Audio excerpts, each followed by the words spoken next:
which is the intermediate days of the Passover. So it's Jewish time as well. So to everyone, happy Friday.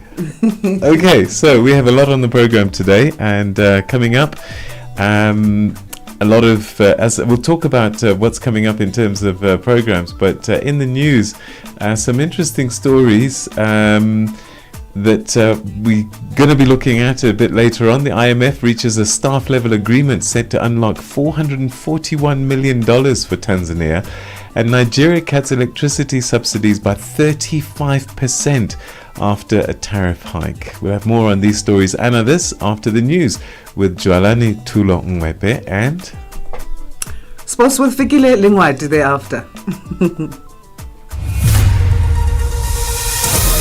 SABC News, the African perspective. Thank you, Peter. Good morning. Tunisia has dramatically expanded the use of politically motivated arrests and prosecutions to intimidate and silence critics. This according to a report by international non-governmental organization Human Rights Watch, in what the group describes as a sweeping rollback of freedoms won during Tunisia's 2011 revolution. The report says authorities in recent years have targeted lawyers, judges, journalists and activists in a crackdown on critics of President Kais Saied. Advocacy and Communications Director for Human Rights Watch, Middle East and North Africa Division, Ahmed Benchemsi, explains. About 40 people are accused of plotting to, overthrow the president and maybe even kill him. It so happens that all of these are political opponents to the president. Some of them are former ministers, some of them are former parliamentaries, just his political adversaries who are prosecuted without charge and in violation of all the norms of fair trial and fair justice. So many Tunisian commentators reacted to that by sarcastically saying on social media, between quotation marks, we are all conspirators. And basically the message is, if being an opponent to President Saied is considered conspiracy, then we're all guilty. Victims have spoken out about how their trust and peace were shattered by Nigerian pastor Timothy Omotosho, who allegedly sexually assaulted them in South Africa. The Nigerian televangelist was found not guilty for rape and human trafficking by the High Court in Gqeberha in the Eastern Cape Province. Despite the ruling, the young woman that came out to address the media in Bloemfontein in Johannesburg yesterday maintained they were violated by Omotosho. One of the victims read out a letter addressed to Omotosho. Timothy, you violated our bodies, our trust, our safety and our peace. You may think you've gotten away with it, but you haven't, because we are still speaking the truth. We carry the pain every day, but we also carry the strength. This is not our story of being hurt, it's also our story of surviving. You don't get to silence us. We're still not afraid to speak, and no matter what the system has decided, we know what happened, and so do you. We hope one day you are held accountable by the law, by your conscience, and by whatever justice life brings your way. The South African Border Management Authority, BMA, has deployed more officials to curb the illegal activities, including smuggling of people and goods at the Beitbridge border post in Musina in the Limpopo province.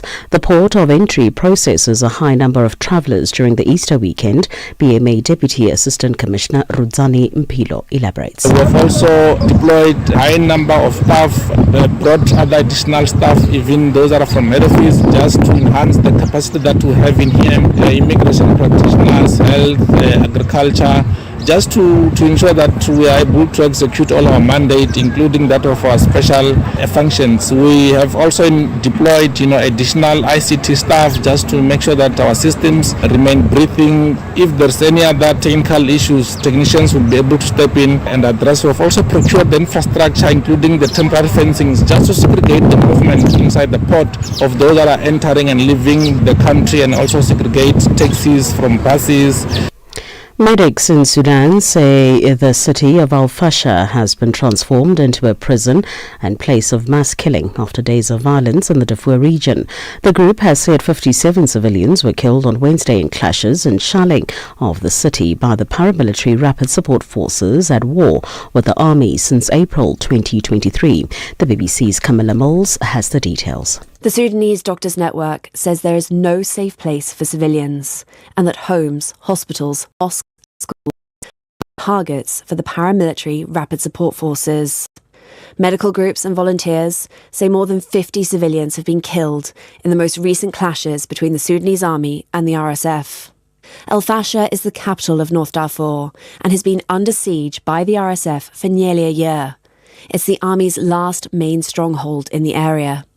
The UN says it was the scene of more than 400 deaths at the weekend. President Donald Trump has launched a new scathing attack on the head of the US Central Bank, Jerome Powell. He has called for his termination. The BBC's Jonathan Josephs has the details. It was during President Trump's first term that he picked Jerome Powell to run the US Central Bank, making him one of the global economy's most influential figures.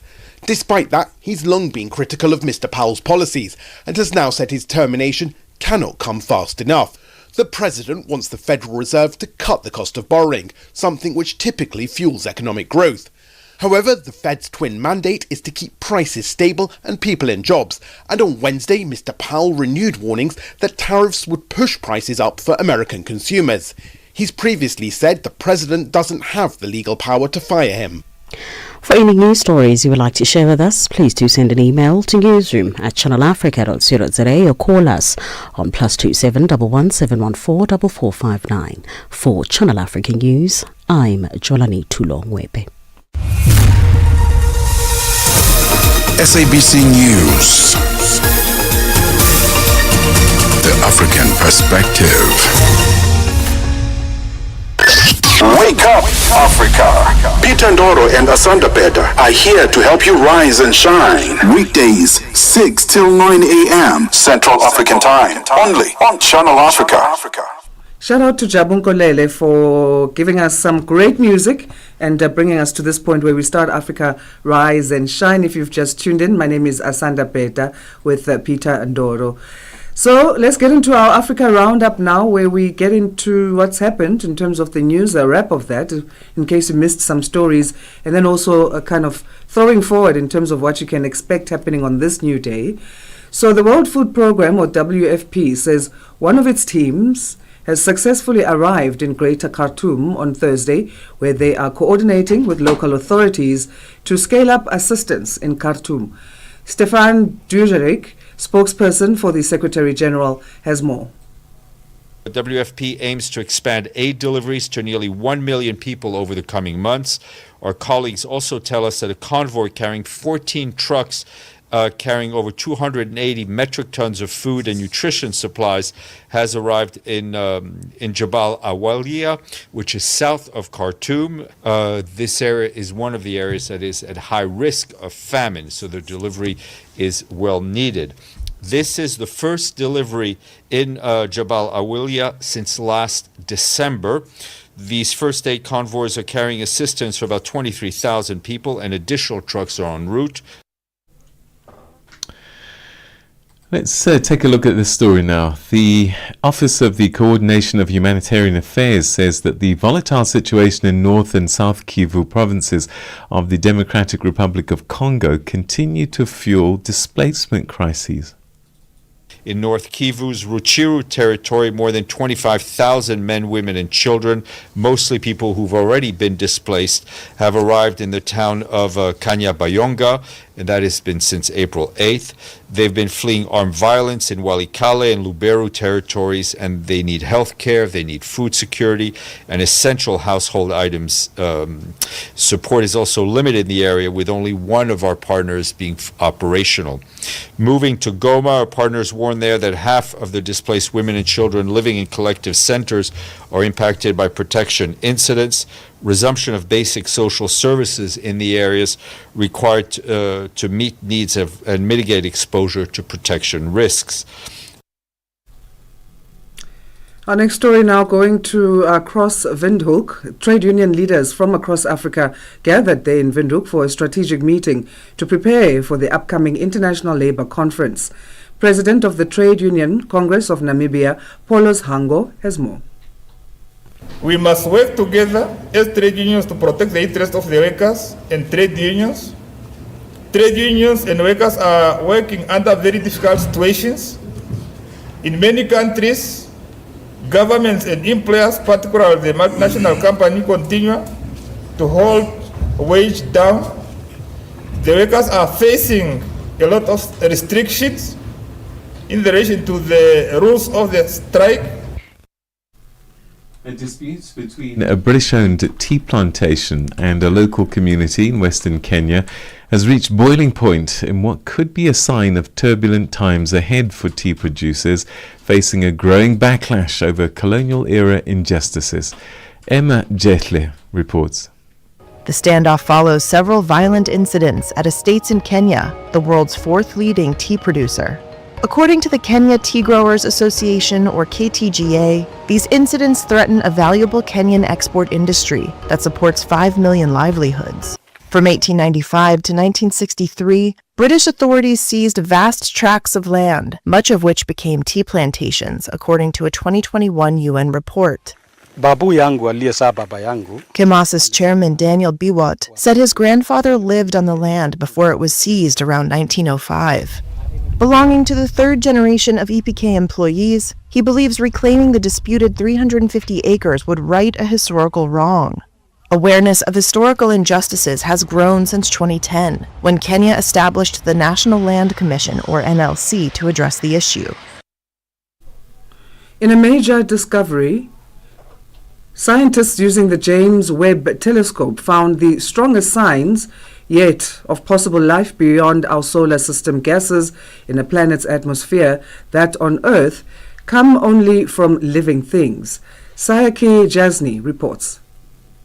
Niku Madhusudan is an astrophysicist from the Institute of Astronomy at the UK's University of Cambridge. He says K218b may show the strongest sign of life beyond our solar system. We found the strongest evidence to date on a biosignature molecule, in this case a combination, potentially around another star outside the solar system. And that is a major breakthrough in our search for life beyond the solar system. Not only that there is a chance that the planet can actually be habitable, but what we are finding is that we are demonstrating that it is possible to detect biosignatures around in atmospheres of such planets around nearby stars with existing facilities. All right, that's how we end our Africa Roundup on this Friday, the 18th. Yes, it's the 18th of April. It's 6:15 Central African Time. And just to thank our team, Katu on production, technically. On production is Hlengiwe Mabaso and Joey Likhodi.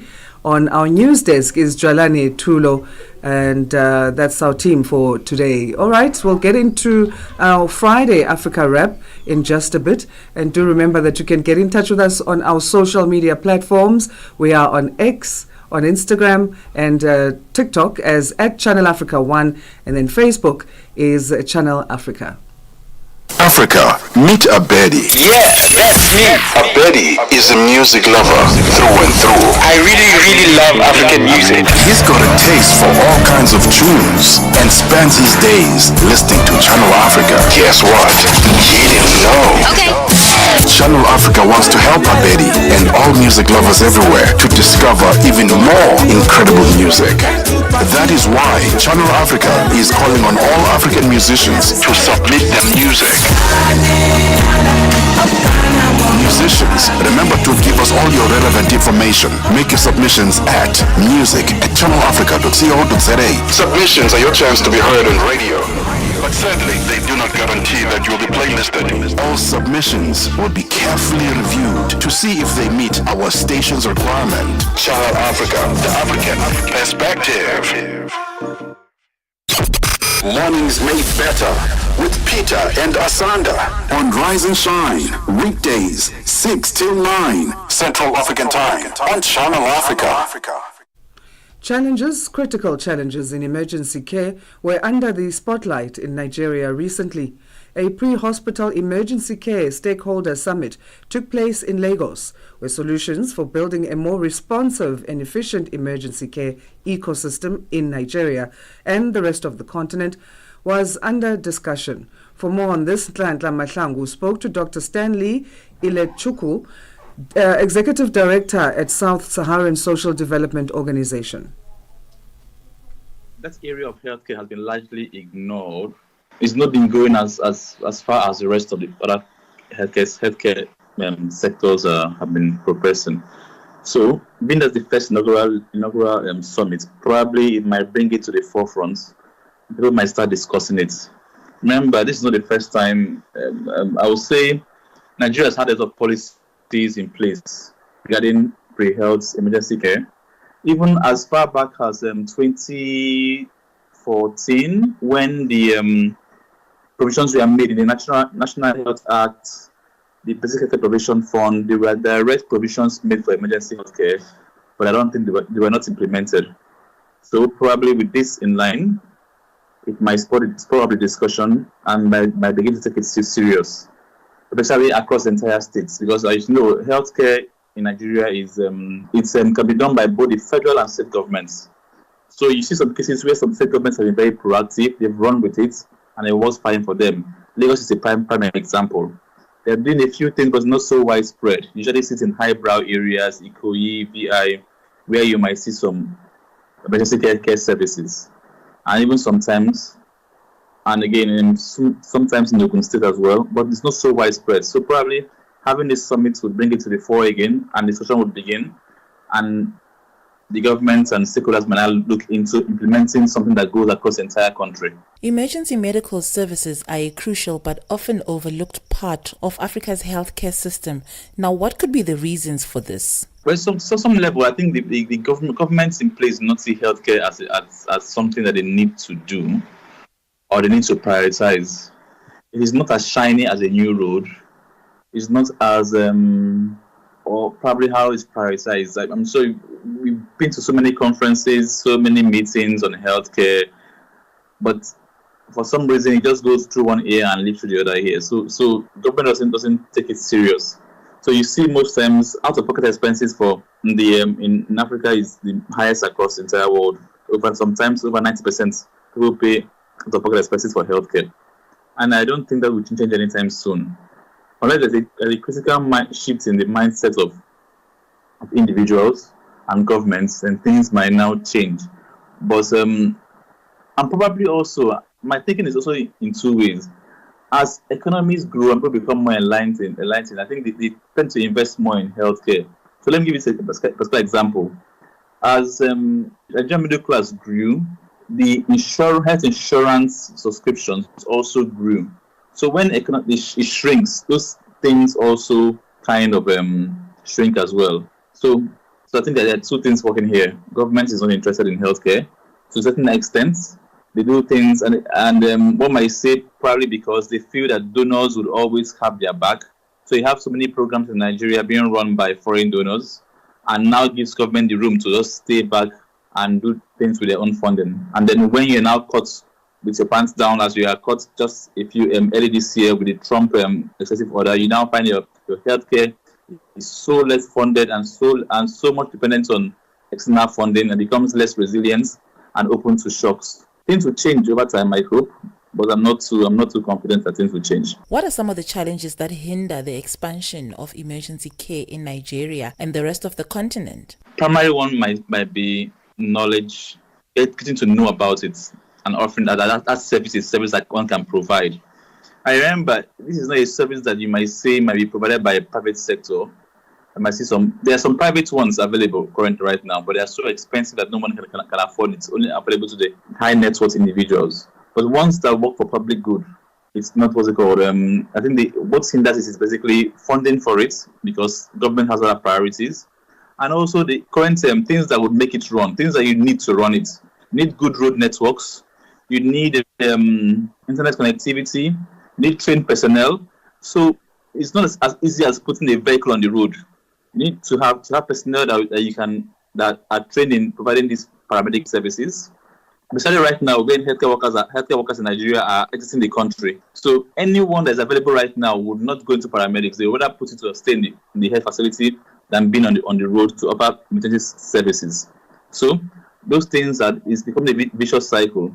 As you have less health workers that are qualified, you push them to critical areas, and emergency care is not a critical area for most people. And that's also we have network issues, connectivity issues, human resource for health issues. Solved in one sitting on the next couple of years. I'm sorry I'm being so pessimistic, but in my thinking, it requires a multifaceted approach. One, dealing with infrastructure. Two, dealing with human resource for health. Three, dealing with capacity.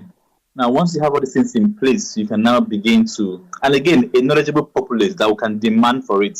If not, it is not the demand for Nigerians right now, demands for maternal and child health, and now into non-communicable diseases like hypertension and diabetes. And emergency care is not on the current list right now. So until that demand comes from citizens, there might be no need to put that into practice.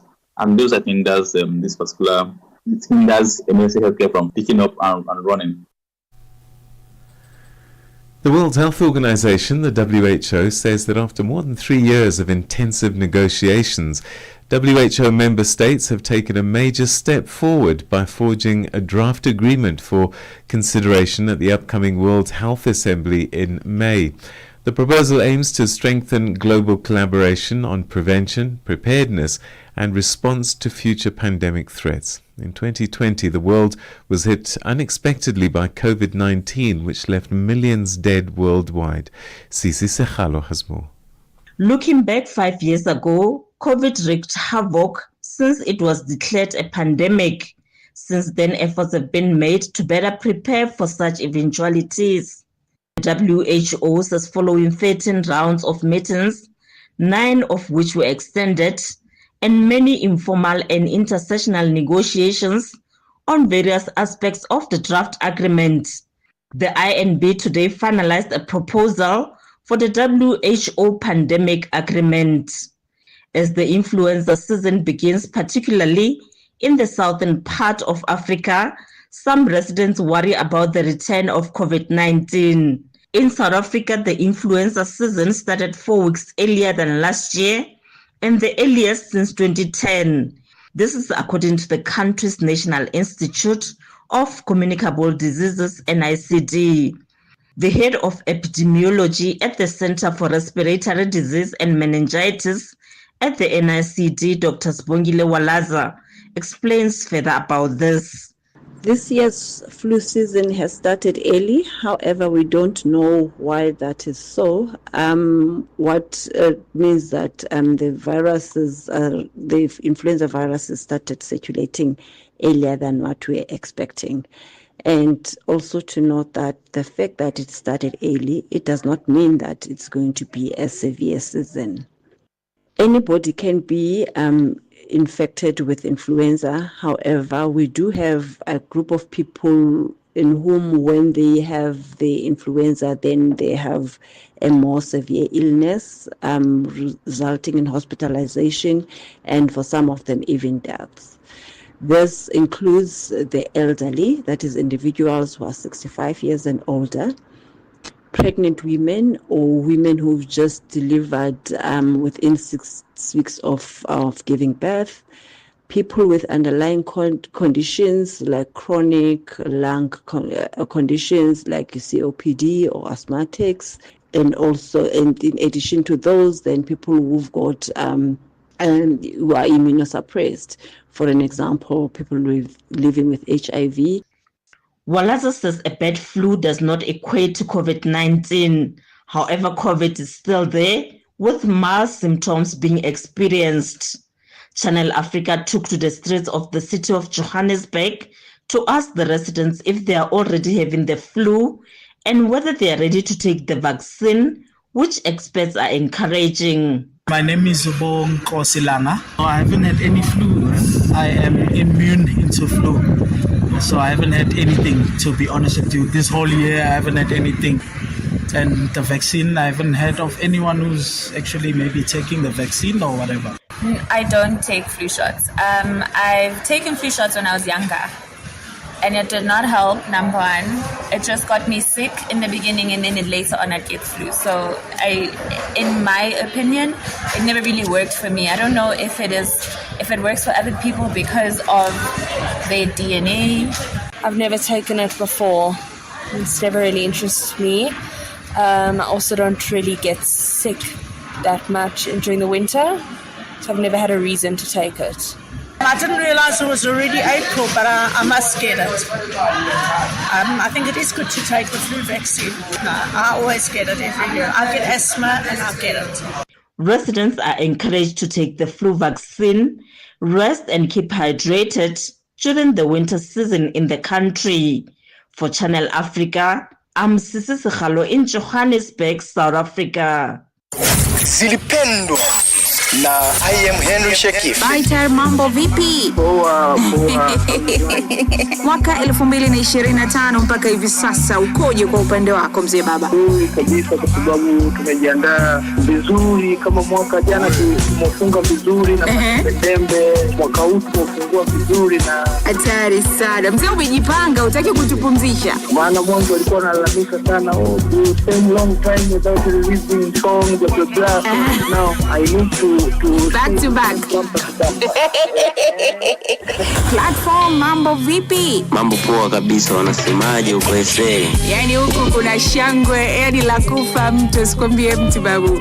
Hii ni marangu ya kwanza pia kusikika kwa pande hizo za South Africa. Karibu sana, unajisikiaje? Well, na furaha kubwa sana kwa sababu ni marangu ya kwanza, na I hope watu watakuwa wananisikiliza, watu wengi pia. Ili uweze kuvuka nje, watu waweze kukufahamu, tuseme West hivi na nchi tofauti, ni lazima pia uanze kufanya vizuri hapa nyumbani, then uvuke East Africa, after East Africa. Zilipendwa hapa kwenye Channel Africa, taswira ya Afrika. Je, una jambo lolote akilini mwako? Je, una shauku kuhusu masuala muhimu? Na je, una maoni ambayo unataka yasikike? Kweli, hili jukwaa ni la kwako. Piga simu au tuandikie kwenda WhatsApp namba alama ya kujumulisha 2760552594 na tutakupigia simu. Mtangazaji wa habari zetu za Afrika Kusini mjini Johannesburg. Hivyo unaweza kuwa mshirika kwenye matangazo yetu. Sio mazungumzo tu, ni fursa yako ya kuchangia maoni yako na kushirikiana na jumuiya ya wasikilizaji wanaotamani mtazamo wako. Tufuate kwenye mitandao ya kijamii. Tembelea tovuti yetu www.channelafrica.co.za na uwe tayari kushiriki na kuchangia maoni yako kwenye Channel Africa. Channel Africa, mtazamo wa Kiafrika. G20 in Africa, exclusive to Channel Africa. Your G20 fact for this 18th of April, this Friday. Did you know that young people make up 60% of Africa's population, yet the lack of employment opportunities threatens to turn a demographic dividend into a demographic disaster? South Africa's G20 leadership is expected to ensure that employment is at the forefront of discussions. That's our G20 fact this morning. G20 in Africa, exclusive to Channel Africa, championing Africa through solidarity, equality, and sustainability. Have you been struggling to find Channel Africa? Oh yes, where can I find you guys? Well, you are in luck. Warning, radioactive zone detected. Please enter. Listen to the African perspective on our brand new SABC Plus app. Download the fresh and easy to use app from sabcplus.com or the Google Play Store and the Apple App Store. Or just command your phone to find SABC Plus on your phone and check out all this good stuff. And that's where you will find Channel Africa, the African perspective. Oh yes, this is fresh and easy. Start your day right with Channel Africa Breakfast. That smells delicious. Live, 5 days a week. So, Asanda, fascinating that G20 fact of yours. 60% of the G20 population is young particularly people. on the. Do you know what the average age of the population is in Africa? In Africa, I have no idea. I can guess maybe 35. 19. 30, 35? 19. 19. The average age of an African on the continent right now is 19. Okay. We are the youngest population in the world. And so what that means is anyone who's above 30 is old in Africa. We're a very young continent. Actually, I'm like, my mind is just downloading now what you're saying, and I'm trying to process it. Yeah. Very interesting. Yeah. So that's why the unemployment issue is so massive, because it is mostly young people that are affected and disaffected. And that's our biggest population on the continent.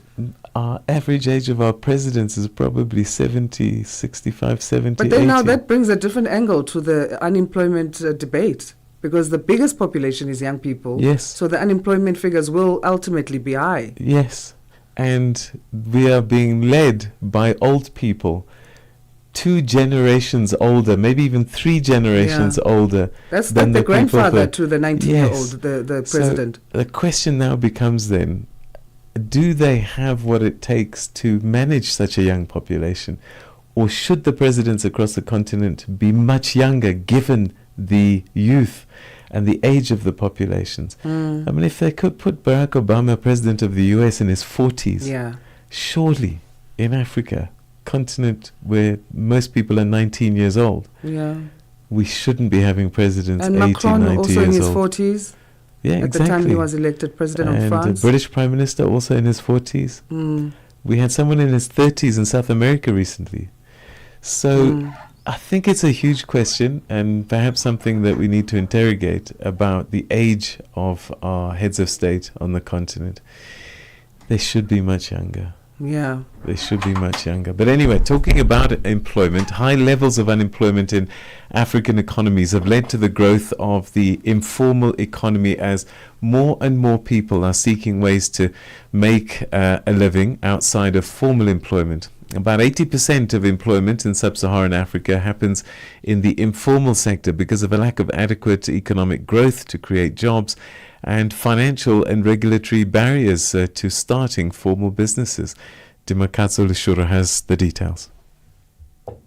Structural economic challenges have led to high levels of unemployment and are driving the growth of the informal economy on the continent. Economists estimate that about 80% of jobs in the Southern African region are created in the informal sector. In South Africa, where the unemployment rate is among the highest in the world, recent job numbers show that 20% of jobs created were in the informal sector. According to a survey conducted by the state agency Statistics South Africa, 1.9 million informal businesses existed in 2023 compared with 1.5 million a decade earlier. Black people are the ones mostly forced into this part of the economy.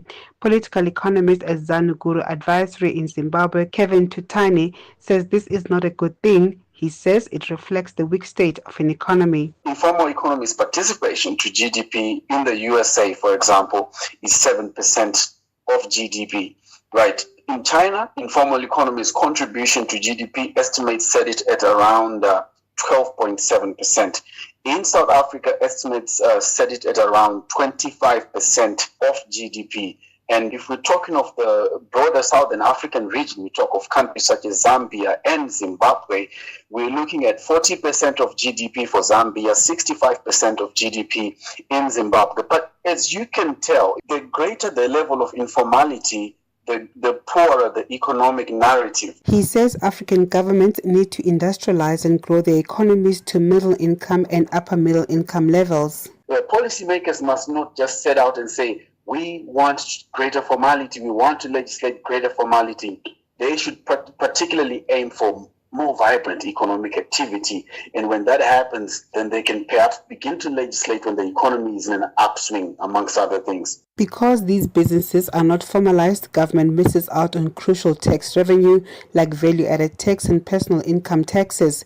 Independent economist in South Africa, Takudzwa Mutize, explains.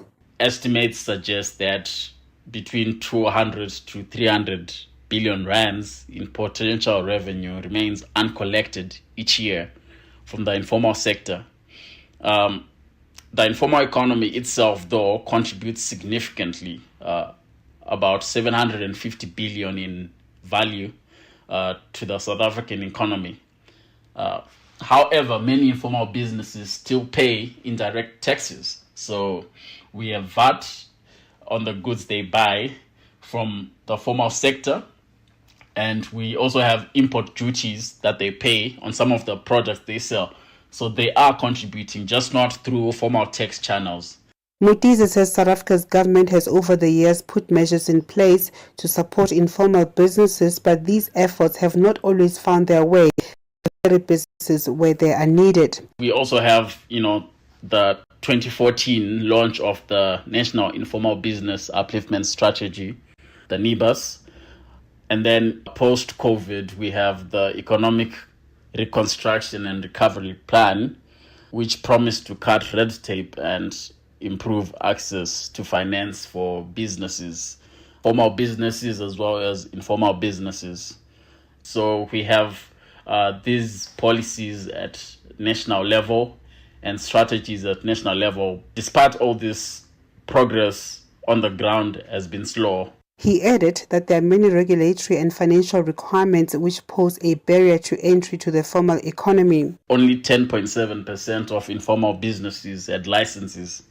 And we know that without registration, many can't access finance to grow.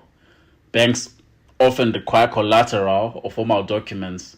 So many informal businesses remain survivalist by nature.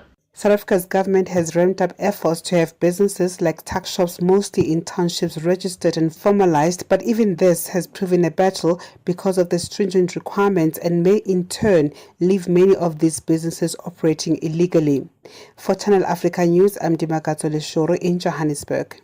Your morning companion with the stories that matter. This is Rise and Shine on Channel Africa.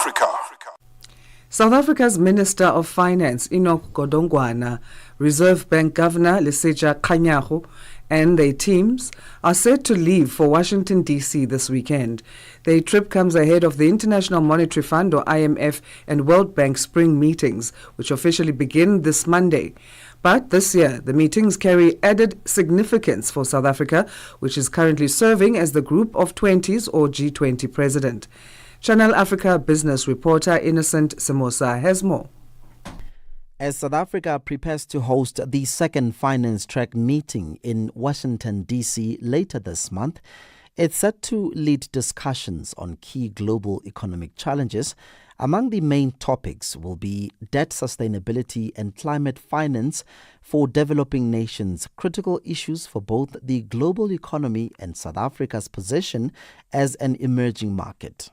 The International Monetary Fund's latest World Economic Outlook will also offer crucial insights into global economic growth. Dr. Elna Moomen, head of research at Standard Bank, shares her expectations for the IMF's forecast and how these might shape South Africa's fiscal and monetary policy moving forward. We expect the IMF to downgrade its global growth forecasts, and along with that, South Africa's growth forecast as well. We have already lowered our economic growth forecast for the South African economy this year from 1.7% to 1.3%. This follows the combination of global and domestic developments with increased uncertainty around political developments locally and the tariff developments globally. Despite the uncertainties surrounding South Africa's economic conditions, Dr. Moomen believes there's a silver lining that could benefit South Africa. Fortunately, we still have a very strong reform implementation process underway, driven largely by Operation Vulindlela, and that means that we can still credibly assume that growth will improve in the medium term, even if we have some setbacks in terms of this year's economic growth. We expect that within the next 2 years, we will be credibly above 2% growth on a sustained basis as a result of the removal of the binding growth constraints in the SA economy. But unfortunately, the weaker near-term growth trajectory will have a negative impact on the fiscal outlook. But again, we think that there is solid commitment from government. In light of these global economic uncertainties and the pressing need for reform in international financial institutions, economist Magwe Maselela weighs in on what specific outcomes he hopes to see from the finance meetings. He also shares his thoughts on multilateral corporations, particularly when it comes to debt sustainability and climate finance for developing nations. So far, we've seen that world leaders have maintained one voice, that is to say that globalization, international trade, cooperation, multilateral trades are very important, but they've been doing that in such a way that they don't explicitly isolate the US, but if you read between the lines, all of them are totally against what is currently developing in the US in the form of the trade policies, and one will expect that they should continue with that, give concrete criticism and guidance on how should the current situation be navigated. However, Maselela cautions that trade will likely see a significant slowdown this year. Trade for this year is going to be much lesser, and all because international commerce will be disrupted by all these trade policies. And we know that it's very important for everyone to deal fairly. And with South Africa being the chairperson of G20, we expect them that, let alone the current issues and tensions that we have with the US, that they continue to use the chairmanship in a very responsible way. As the finance meetings approach, all eyes will be on how global economic policies evolve and what impact they will have on emerging markets like South Africa. For Channel Africa News, I am Innocent Semosa in Johannesburg. The Morning Switch Weekend with the Shy Guy. Just the other day, I went to pick up my daughter from school, and as per usual, her friends, they usually come to my car just to say hellos and goodbyes. So this particular day, they made this comment about my jacket, saying that it's giving baddie vibes. You say my jacket is giving what? It's giving baddie vibes. Baddie vibes! It got me thinking, where did the baddies come from? Because nothing is new under the sun, as it is said. I was like, oh yes, remember the Kenyan parliamentarian? Her name is Millie Odhiambo. When you are urging me to be a good example to the girls, the younger ones who are doing their first term, Mr. Speaker, if they are good girls, they'll never get corner office. Be as bad as Millie Odhiambo, you will be the mother of this house. So do not be cheated like the African culture, where you are told have decorum, be nice. I'm telling you, you will go nowhere. Be a bad girl like me. And I thought to myself, that is the original baddie. Saturday and Sunday mornings belong to the Morning Switch. 3 to 6 a.m. Central African Time. Je, una jambo lolote akilini mwako?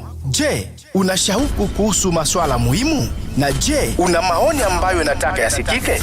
Kweli, hili jukwaa ni la kwako. Piga simu au tuandikie kwenda WhatsApp namba alama ya kujumulisha 2760552594 na tutakupigia simu. Mtangazaji wa habari zetu za Afrika Kusini mjini Johannesburg. Hivyo unaweza kuwa mshirika kwenye matangazo yetu. Sio mazungumzo tu, ni fursa yako ya kuchangia maoni yako na kushirikiana na jumuiya ya wasikilizaji wanaotamani mtazamo wako. Tufuate kwenye mitandao ya kijamii. Tembelea tovuti yetu www.channelafrica.co.za na uwe tayari kushiriki na kuchangia maoni yako kwenye Channel Africa. Channel Africa, mtazamo wa Kiafrika. Mornings made better with Peter and Asanda on Rise and Shine, weekdays 6 till 9 Central African Time on Channel Africa. It's 6:46 Central African time. Let's go to Uganda now. It's Easter weekend and a holy holiday marked by Christians globally, and sometimes often coinciding with other religions. The Jewish community at this time also marking their own religious festival. But we are curious what happens at this time in villages across the continent, and as many travel from city to spend time in the villages, we're now joined on the line by social media personality who's known for telling fun and educational stories about the life that she leads in a village in Pakwach in West Nile, Northman in Uganda. A very good morning to you, Okiria Erina Atiwe. How are you? I'm fine, Peter. How are you? Yeah, fantastic. So TikTok is where you do most of your social media posting.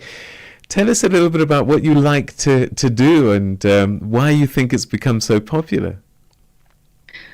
I always post my village life. And at first, people were bullying me for it. Oh, you are short. Africa has moved on. We have big cities.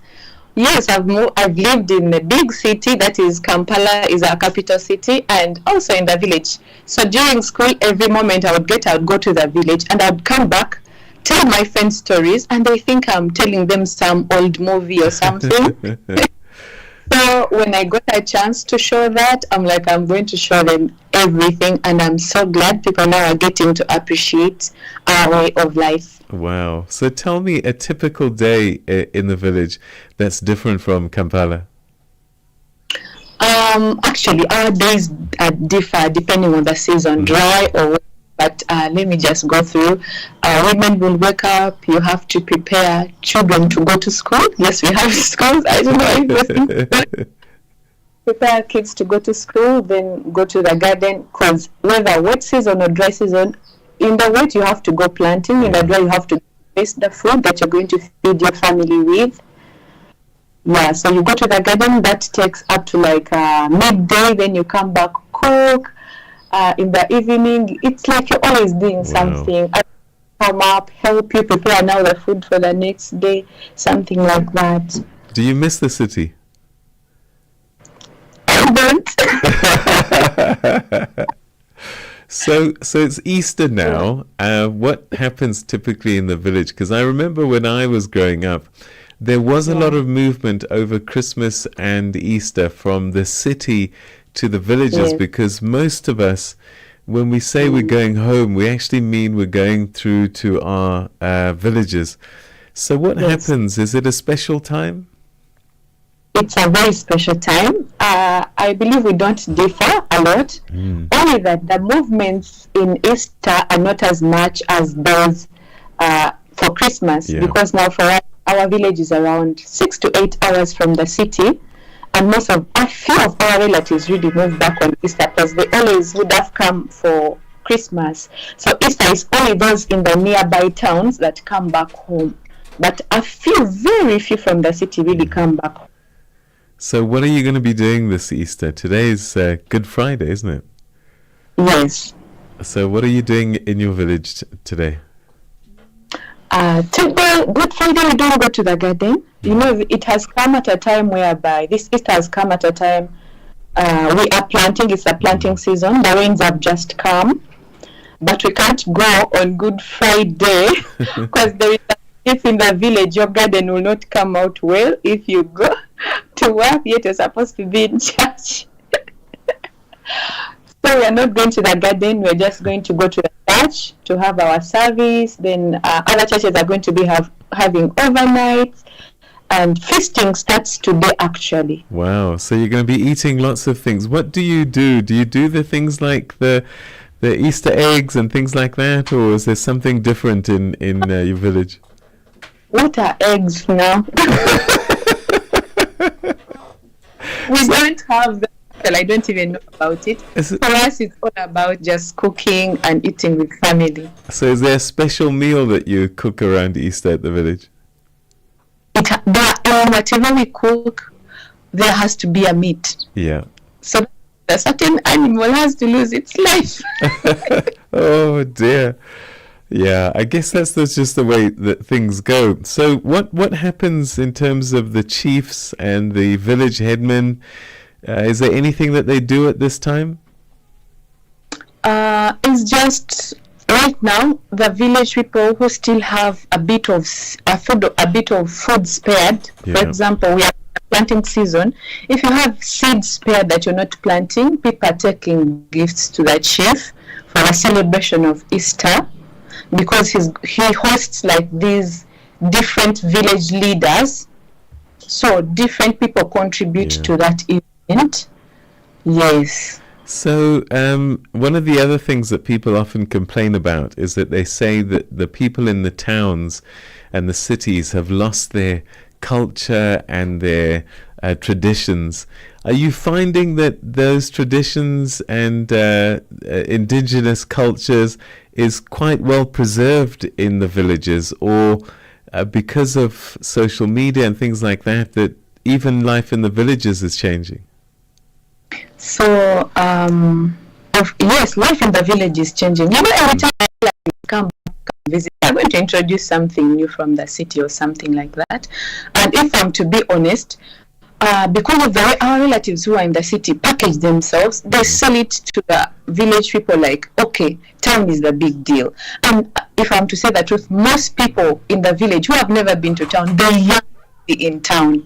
Now, me, because I've been to both, I have a balanced view. Right. But the social media is not so much influential in my village because I have very few people from my village. Only in the nearby towns, yes, people have smartphones, but in my village, very few people have televisions, very few people have smartphones. So when it comes to culture, yes, we feel like town people are very diluted.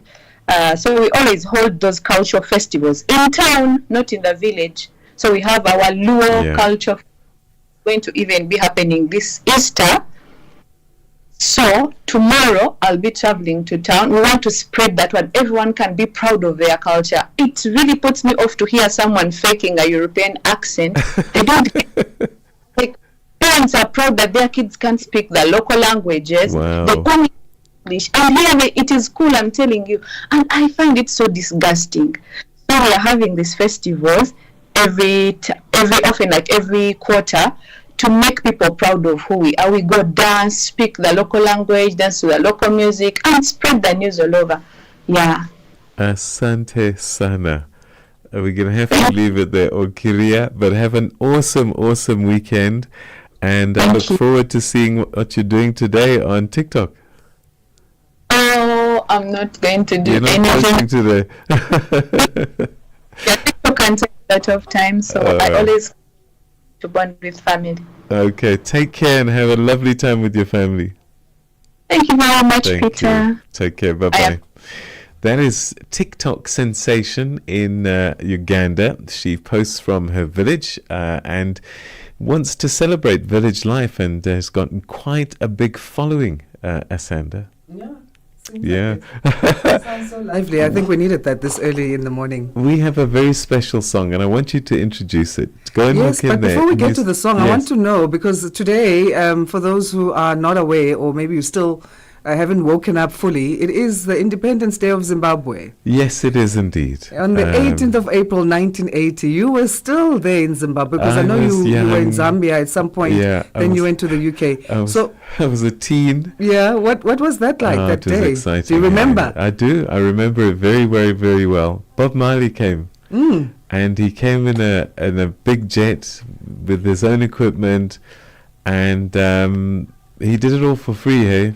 Really? Oh, yeah, yeah. Awesome. And he'd been singing songs about Zimbabwe. He was such a prophet. He was such a poet in his day. And but we'll talk a little bit more about that, because I want us to celebrate this music as well. We're not going to talk Independence Day for Zimbabwe without talking Oliver Mtukudzi if we're going to play any music. So, as you know, he's affectionately known as Tuku, and was not only one Zimbabwe's greatest musicians, but also a powerful voice for social justice. The song we're going to play is Todi, and it's got a meaning, of course. This was released in the late 1990s. and it became a continental anthem in the fight against HIV and AIDS. With its haunting melody and heartfelt lyrics, Todi asks a difficult question. What shall we do? Todi. And urging us not to turn a blind eye to the pain around us. It's a powerful reminder of the role that music plays in healing and awareness in the different countries, especially on our continent. Amen. So here's the legendary Oliver Mtukudzi with Todi.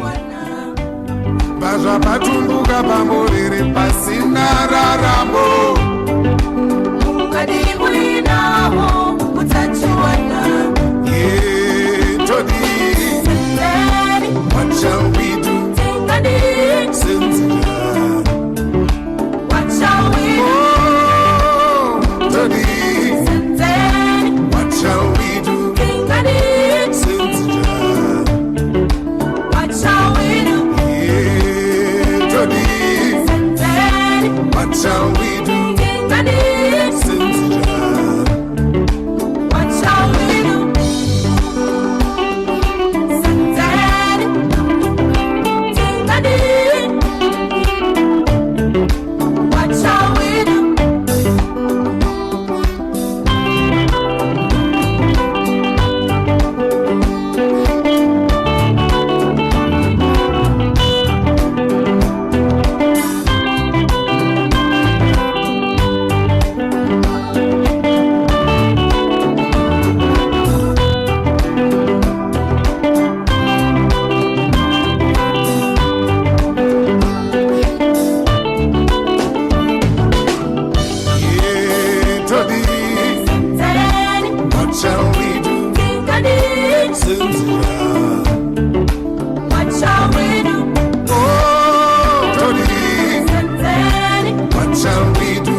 Africa Rise and Shine.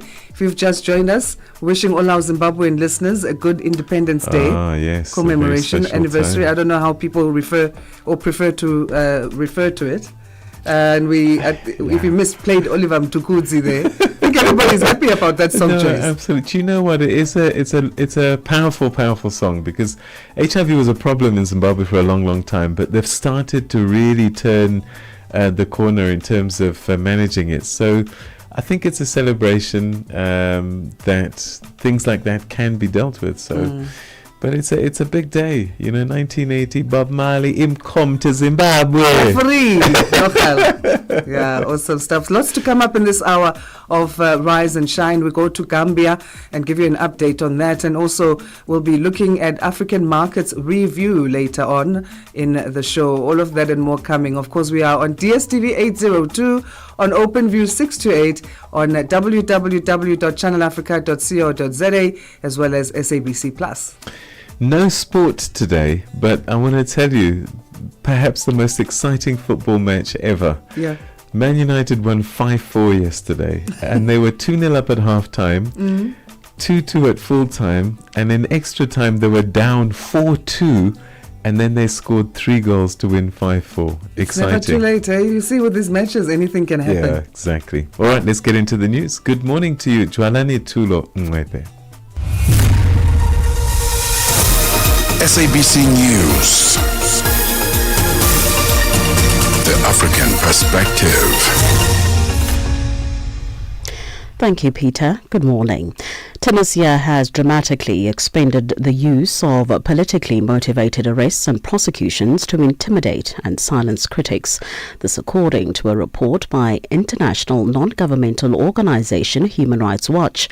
In what the group describes as a sweeping rollback of freedoms won during Tunisia's 2011 revolution, the report says authorities in recent years have targeted lawyers, judges, journalists and activists in a crackdown on critics of President Kais Saied. Advocacy and Communications Director for Human Rights Watch Middle East and North Africa Division, Ahmed Ben Chemsi, explains. About 40 people are accused of plotting to, overthrow the president and maybe even kill him. It so happens that all of these are political opponents to the president. Some of them are former ministers, some of them are former parliamentaries, just his political adversaries who are prosecuted without charge and in violation of all the norms of fair trial and fair justice. So many Tunisian commentators reacted to that by sarcastically saying on social media, between quotation marks, we are all conspirators. And basically the message is, if being an opponent to President Saied is considered conspiracy, then we're all guilty. Rape survivors of acquitted Nigerian televangelist Timothy Omotosho say they stick by their accounts that he violated them.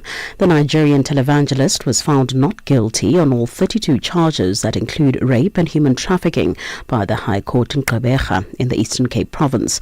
Despite the ruling, the young woman who addressed the media in Johannesburg yesterday maintained that he raped them. One of the survivors read out a letter addressed to Omotosho. Timothy, you violated our bodies, our trust, our safety, and our peace. You may think you've gotten away with it, but you haven't, because we are still speaking the truth. We carry the pain every day, but we also carry the strength. This is not our story of being hurt, it's also our story of surviving. You don't get to silence us. We're still not afraid to speak. And no matter what the system has decided, we know what happened, and so do you. We hope one day you are held accountable by the law, by your conscience, and by whatever justice life brings your way. The South African Border Management Authority, BMA, has deployed more officials to curb the illegal activities, including smuggling of people and goods at the Beitbridge border post in Musina in the Limpopo province. The port of entry processes a high number of travellers during the Easter weekend. BMA Deputy Assistant Commissioner Rudzani Mpilo elaborates. We have also deployed a high number of staff, brought other additional staff, even those that are from head office, just to enhance the capacity that we have in here. Immigration practitioners, health, agriculture, just to ensure that we are able to execute all our mandate, including that of our special functions. We have also deployed, additional ICT staff just to make sure that our systems remain breathing. If there's any other technical issues, technicians will be able to step in and address. We've also procured the infrastructure, including the temporary fencings, just to segregate the movement inside the port of those that are entering and leaving the country, and also segregate taxis from buses. Medics in Sudan say the city of Al Fasher has been transformed into a prison and a place of mass killing after days of violence in the Darfur region. The group has said 57 civilians were killed on Wednesday in clashes and shelling of the city by the paramilitary Rapid Support Forces at war with the army since April 2023. The BBC's Camilla Moles has the story. The Sudanese Doctors Network says there is no safe place for civilians, and that homes, hospitals, mosques and schools have become targets for the paramilitary Rapid Support Forces. Medical groups and volunteers say more than 50 civilians have been killed in the most recent clashes between the Sudanese army and the RSF. El Fasher is the capital of North Darfur and has been under siege by the RSF for nearly a year. It's the army's last main stronghold in the area. The UN says it was the scene of more than 400 deaths at the weekend. One of the most senior figures in the Russian army has been sentenced to 7 years in jail after pleading guilty to charges of corruption. Vadim Shamarin embezzled nearly $500,000 while serving as deputy head of the Army General Staff. The BBC's Paul Moss has the details. Another day, another senior figure falls foul of Vladimir Putin's effort to crack down on corruption. Vadim Shamarin was in charge of the Army's Signal Corps and used that role to sign artificially inflated contracts for communication equipment. But this was just the latest in a slew of scandals. It was only on Wednesday that the former governor of Russia's Kursk region was arrested, accused of siphoning off money that was supposed to be spent building defence structures. Mr. Shamarin's lawyers say he's prepared to fight in Ukraine in return for avoiding his prison sentence. For any news stories you would like to share with us, please do send an email to newsroom@channelafrica.co.za or call us on +27 11 714 4459. For Channel Africa News, I'm Jolani Tulo Mwepe. SABC News.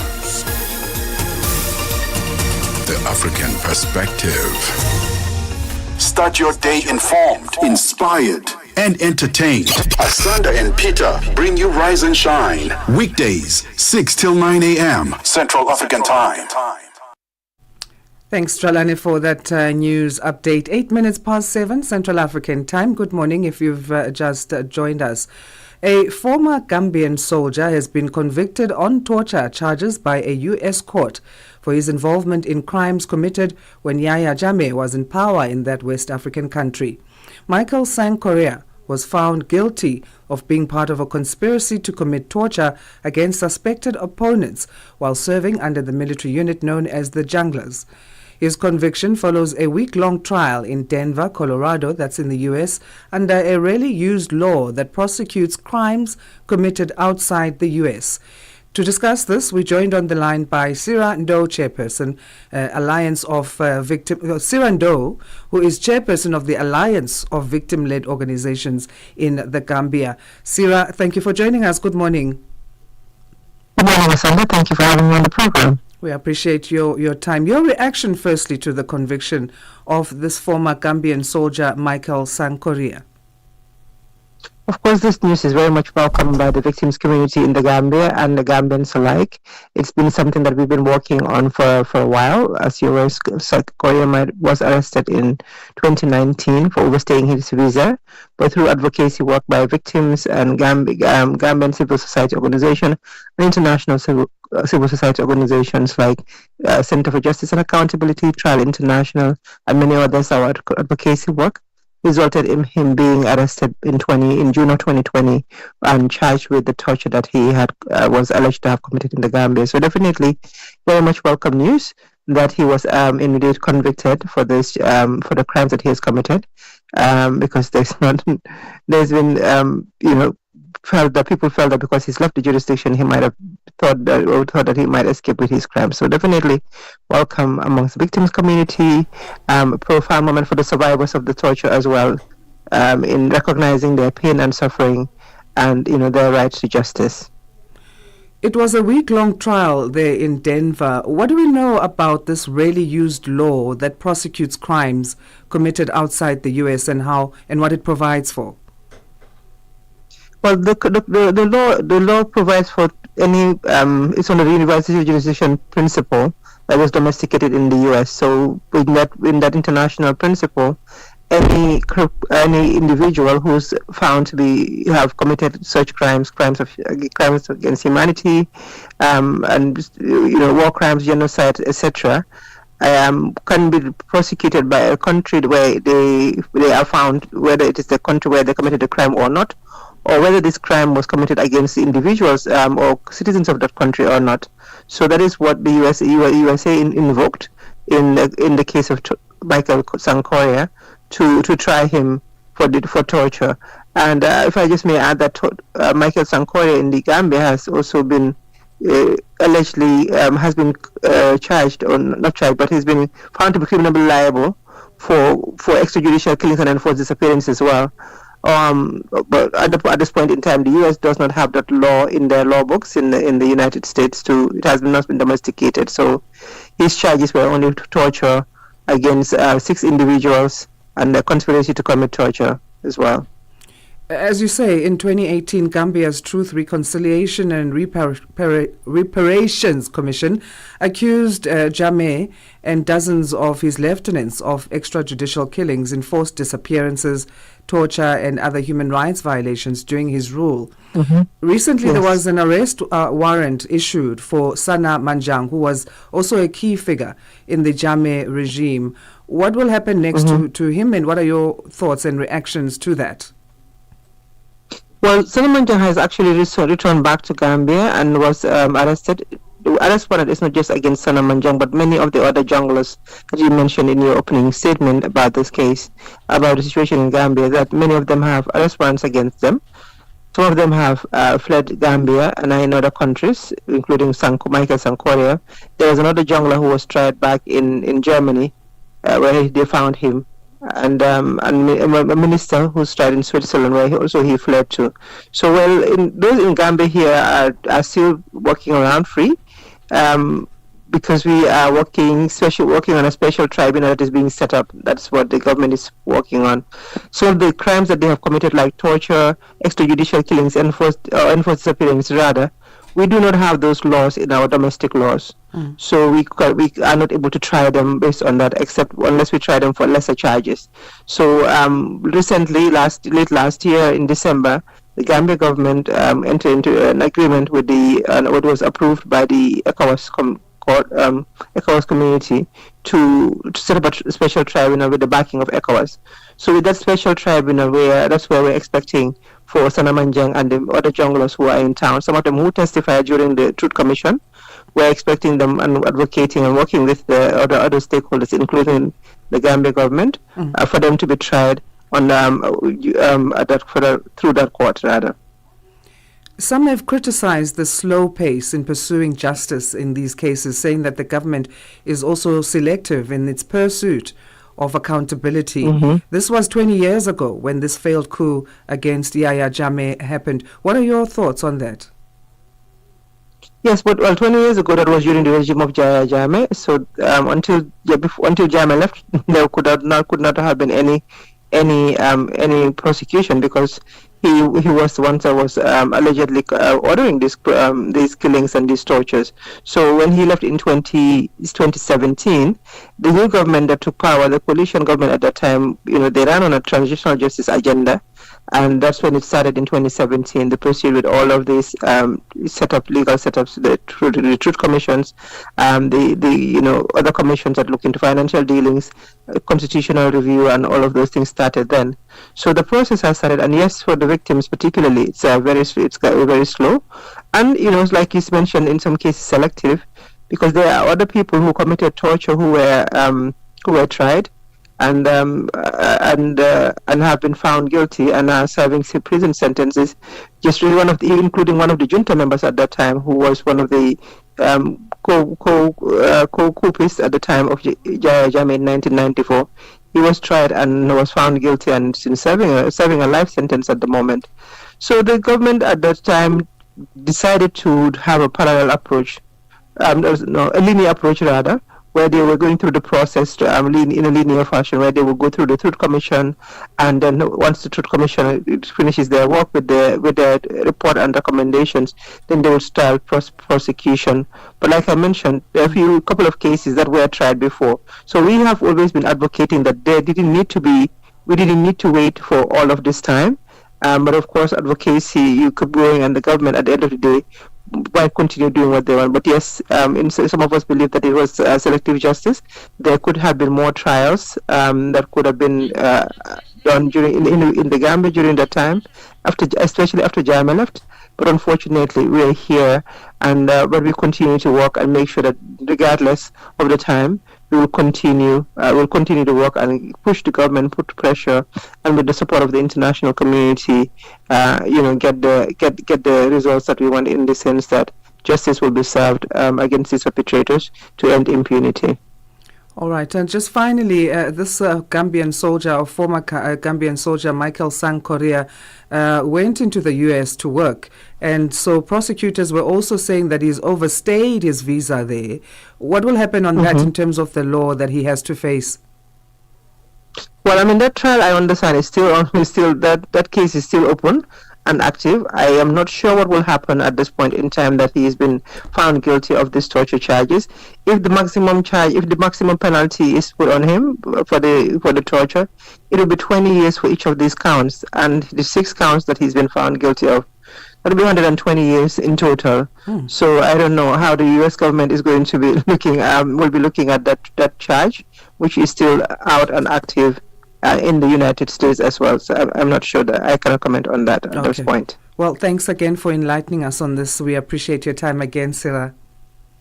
Thank you, Amanda. Thank you so much for having me on the program and for the support that we've been receiving from all over the world. First, thank you for the solidarity. Sarah Ndoro is chairperson of the Alliance of Victim-Led Organizations in the Gambia. Africa Update on Channel Africa with Lulu Kabu. The United Nations Children's Fund, UNICEF, reports that over 3 million children are involved in prostitution globally, while the International Labour Organization estimates that 1 million people are trafficked annually for sexual exploitation. Many victims are lured with false promises of a better future. We have serious problems, Lulu. One, we had porous borders, easy access of these criminal transnational syndicates coming in and living at ease. Number one. Number two, we also have a problem where some of our law enforcement officers, those who are rogue, who work hand in glove with the syndicates because they give them something in return of them turning a blind eye. Point number three, we have a problem of corruption that leads to us being a playground of this transnational organized crime. Africa Update with Lulu Kabu, 12 to 1 p.m. Central African Time. Bringing you the energy, news, and good vibes to kickstart your day. This is Rise and Shine on Channel Africa. It's 7:20 Central Africa Time. Growing reports suggest that the administration of US President Donald Trump is considering a significant reduction of America's diplomatic footprint around the world. An internal State Department document seen this week outlines a proposal to close nearly 30 US embassies and consulates, many of them in Europe and Africa, as part of broader efforts to scale back the federal government's overseas presence.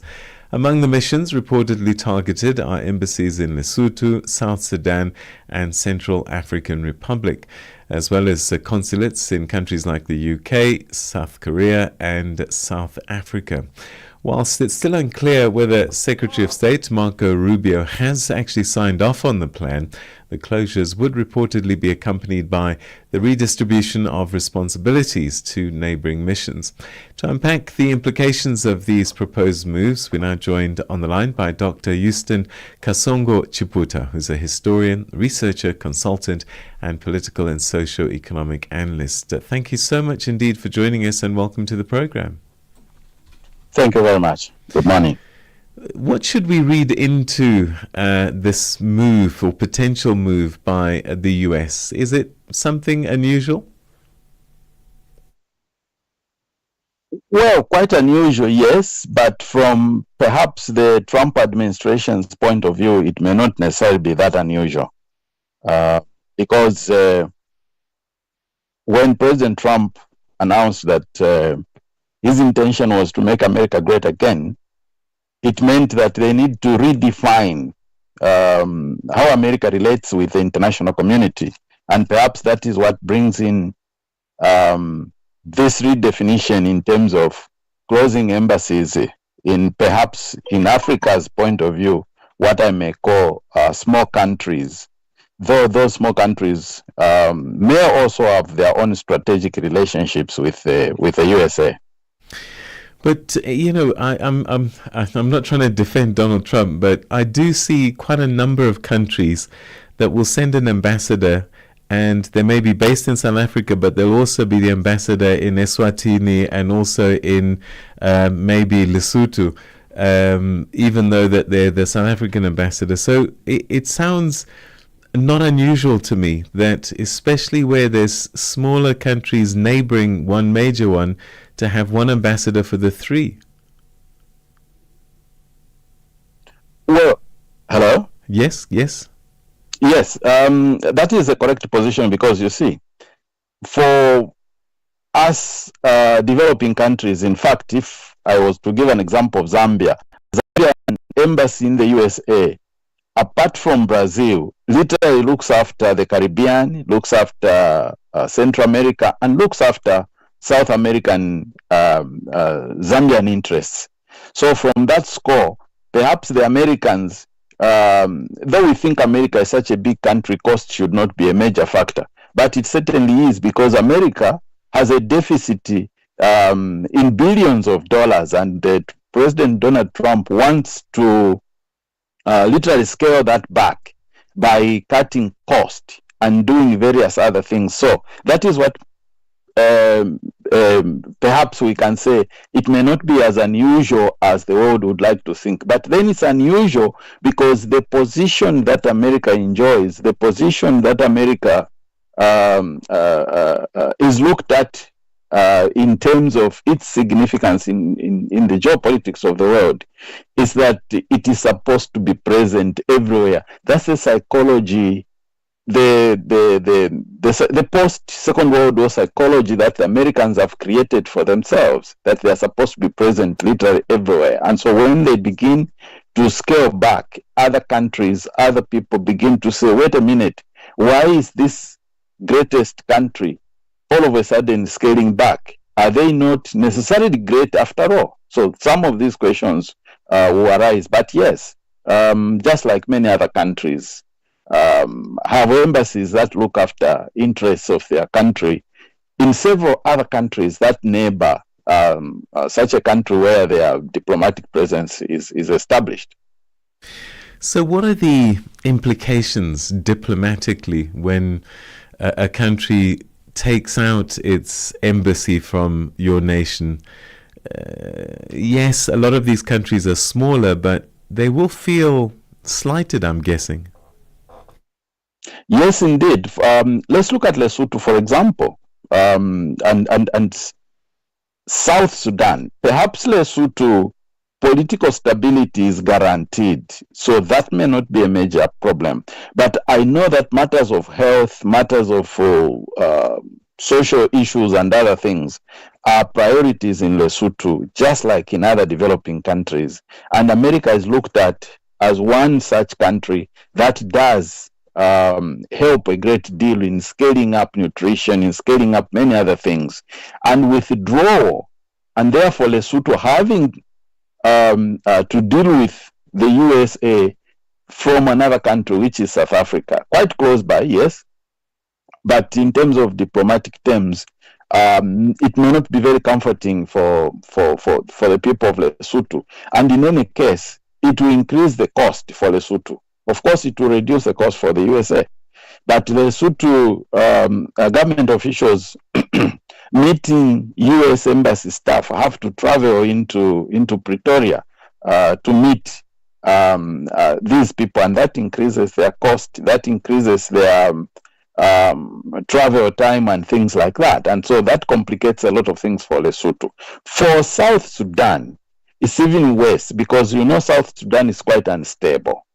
And American presence in many cases is often looked at just by their presence as a stabilizing factor because they do leverage on the warring parties to come to terms, to come to a round table, to resolve conflicts, to resolve disputes. And so withdrawing from South Sudan, I think may create a lot more problems than it will solve. Yes, of course, for the US, it will solve a lot of problems. But for South Sudan, and even for the Sudan itself, the bigger Sudan country, with the instability it has, it will create a lot more problems. And Sudan neighbors Chad, and that creates a lot more problems. And as a result, for the Sudanese, I think it's quite unsettling that the US, that everybody looks to as a stabilizing factor diplomatically, is withdrawing from their country. I wonder what this might mean. I mean, if we accept that there's a battle for influence by some of the major powers of the world, the Chinas, the Russias, America shutting down embassies, does that then suggest that it's an opportunity for countries like China to increase their influence on the continent? I think even without the USA shutting their embassies in some countries, Chinese influence, Russian influence, Indian influence, Brazilian influence has been on the rise through the BRICS. It's an organization that, if you have seen in the last 1 or 2 years, I think Egypt has joined, Ethiopia has joined, and other countries dotted all over the globe are joining, meaning that the BRICS is an emerging economic power. And with that, understanding the American withdrawal leaves a lot of maneuverability for the BRICS to be able to fill the void. They may not fill it necessarily in terms of aid, but certainly in terms of diplomatic relationships, enhancing discussions and going into developmental projects and things like that. I think the BRICS perhaps now better poised to have a bigger stamp on the international scene than in the past, where the Americans have been present literally everywhere. And by the time President Trump leaves the White House, because this is his last term, regardless of what he says, by the time he leaves the White House in four years' time, I think the global scene will have changed so much unless the Americans rethink their position and begin to get back or to roll back some of their decisions. The global situation will have changed so much that when America will want to re-enter the global scene on a very strong level, as the president of the US has himself said, making America great again, they may not then be as great as they would have loved to be, because the vacuum they are created will not remain empty. It will be filled by other forces, as you have rightly said. Dr. Chiputha, we're going to have to leave it there, but thank you so much indeed. Your thoughts, insights, analysis, greatly appreciated. Thanks for your time. I appreciate. Thank you. That's Dr. Houston Kasongo Chiputha, who's an historian, researcher, consultant, and political and social economic analyst, giving us his take on the U.S. plans to reduce its diplomatic footprint across the world, reducing the sizes of its offices and withdrawing from some locations completely. We'll keep a track on that story for you. Você é fluente em português? É apaixonado por rádio e quer trabalhar na África do Sul? Você tem documentos que o qualificam para trabalhar na África do Sul? Nesse caso, podemos ter uma oportunidade para você trabalhar no Canal África. Envie seu currículo e demonstração para Canal África at newsroom@channelafrica.co.za. Lembre-se, se você não receber alguma resposta nossa em 14 dias, isso significa que você não foi selecionado. Canal África, a perspectiva africana. Mornings made better with Peter and Asanda on Rise and Shine. Weekdays, 6 till 9 Central African Time on Channel Africa. 30 minutes past 7 Central African Time, and as I'm sure you've noticed, we don't have headlines today. It's a public holiday. Happy Easter to our Christian listeners, we say again. Also an Independence Day to the Zimbabwean listeners that we have on the show. We hope that everything will be successful in terms of commemorations there. South Africa's Border Management Authority, BMA, has deployed more officials to curb the illegal activities in and around the Beit Bridge border post in Limpopo province. The port of entry processes high number of travelers during the Easter weekend. BMA says it's working together with different laws enforcement agencies. Rendani Radipaswa reports. I can see you. Where's the person? He hides just after the fence, ne? Yeah, you're on the fence now. The officials at the border post have been working tirelessly with travelers crossing into Zimbabwe ahead of the Easter weekend. Some are traveling into South Africa to various destinations. Over 2,600 BMA members have been deployed at the border post. BMA Deputy Assistant Commissioner Rosani Mpilo says they are working together with different stakeholders, including SNDF, SAPS, and Traffic Department. We've also deployed a high number of staff. We've brought other additional staff, even those that are from head office, just to enhance the capacity that we have in here. Immigration practitioners, health, agriculture, just to ensure that we are able to execute all our mandate, including that of our special functions. We have also deployed, additional ICT staff just to make sure that our systems remain breathing. If there's any other technical issues, technicians will be able to step in and address. We've also procured the infrastructure, including the temporary fencings, just to segregate the movement inside the port of those that are entering and leaving the country, and also segregate taxis from buses. Mpilo says they have also deployed high technology drones to monitor the activities in and around the port of entry. We've procured drones and body-worn cameras, which will enhance the resources that we have on the ground. So the drones that are deployed here are high-tech drones that can fly a longer distance and also able to view additional distance by the cameras from where they would have reached as the last point of flying. Some travelers have expressed happiness on the processing of travelers at the port of entry. I'm coming from Pretoria, where I'm working. I'm going to Masvingo, and I'm going to Mbungo for church. And I'm going to be happy with the journey because I'm going to meet my kids, my parents, and my family and my childhood friends, since we attend the same church. Traffic now is so good. We traveled nicely. There is no traffic at all. I don't know from today onwards, but from now the road is clear. And here at border post, the service is so good. No queues. I think it's fine. Traffic volumes and number of travelers are expected to increase throughout the night into the Easter morning. Motorists are advised to adhere to road rules and exercise caution. Rendani Ralipasa, SABC News, Bedbridge Port of Entry, Musina. Get Channel Africa on DSTV Audio Bouquet. Channel 802. All right, let's go to Malawi now, where the opposition party, the People's Progressive Movement, or PPM, held a press conference on Wednesday to unveil its new campaign initiative titled Voice of Reason and Hope for a Better Malawi, as the country gears up for its general elections this September.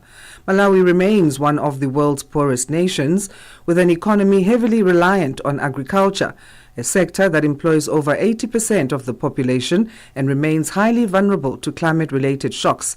At the briefing, PPM President and former Minister of Trade and Industry Mark Katsonga Phiri challenged the prevailing narrative that Malawi is a poor country, pointing instead to the nation's rich mineral resources as a foundation for prosperity. Katsonga Phiri now joins us on the line to unpack key takeaways from the conference and share his party's vision and strategic direction as the September 2025 elections approach. And thanks so much for joining us. Mark, how are you this morning? I'm very well, and you? Thank you. I'm good as well. Thanks so much for making time. You launched the Voice of Reason and Hope for a Better Malawi campaign. Please explain the core message behind this initiative and what it aims to achieve ahead of the 2025 elections. Malawi is poor after 60 years of independence. We are saying, let's put all that behind us. Let's look forward. Malawi is endowed with a lot of resources, good soil, minerals, massive water, we got lakes here, good mountains, good vegetation. All these are resources we have not been able to exploit. Let's now start looking at how do we exploit resources for the benefit of every Malawian. That's our key message. You strongly refuted the claim that Malawi is a poor country, and you mentioned the abundance of mineral resources. In what ways do you believe that these resources can be used to transform the economy and also reduce poverty? We have mineral resources, but we don't have the expertise. We are saying training is the foundation. Let's start training our people to know how to exploit the mineral resources, but that should not be the starting point. We are lucky that our first president, Ngwazi Dr. Muzubanda, may his soul rest in peace, laid a very solid foundation for agriculture, which has been destroyed over the past 30 years because of mismanagement. So we think, let's go back to agriculture first. Agriculture has got short fixes. By that I mean, if we go into agriculture, we can start up making our money within a year or two, because we already have got trained human resource for that purpose. Now, next 10 years, 15 years, we develop agriculture to where it was, or beyond to where it was 30 years ago. That creates a base of a financial source which we will use now to exploit our mineral resources. Malawi has got platinum, Malawi has got rutinum, Malawi has got in big quantities for that matter. Malawi has got gold, Malawi has got bauxite, Malawi has got oil beneath Lake Malawi. All these resources are already confirmed by experts that they are available. They just have to be exploited, and that's what is PPM is saying. We have wasted a lot of time using rhetoric as a voting base. We have to use reality as a voting base. We have used tribals. We have used the regional divide as our voting base. We are saying, let us put all that behind and start looking forward. In part of that looking forward, Malawi has over 80% of the population relying on jobs within the agricultural sector, as we mentioned. How much of this 80% is made up of commercial production within the space? And are there ways in which your party plans to put in place some measures to expand the figures in order to empower the small-scale and subsistence farmers or agri-processors? You're right. And that's a very good question. Malawi has got 80%, maybe less, of commercial farmers, but I'm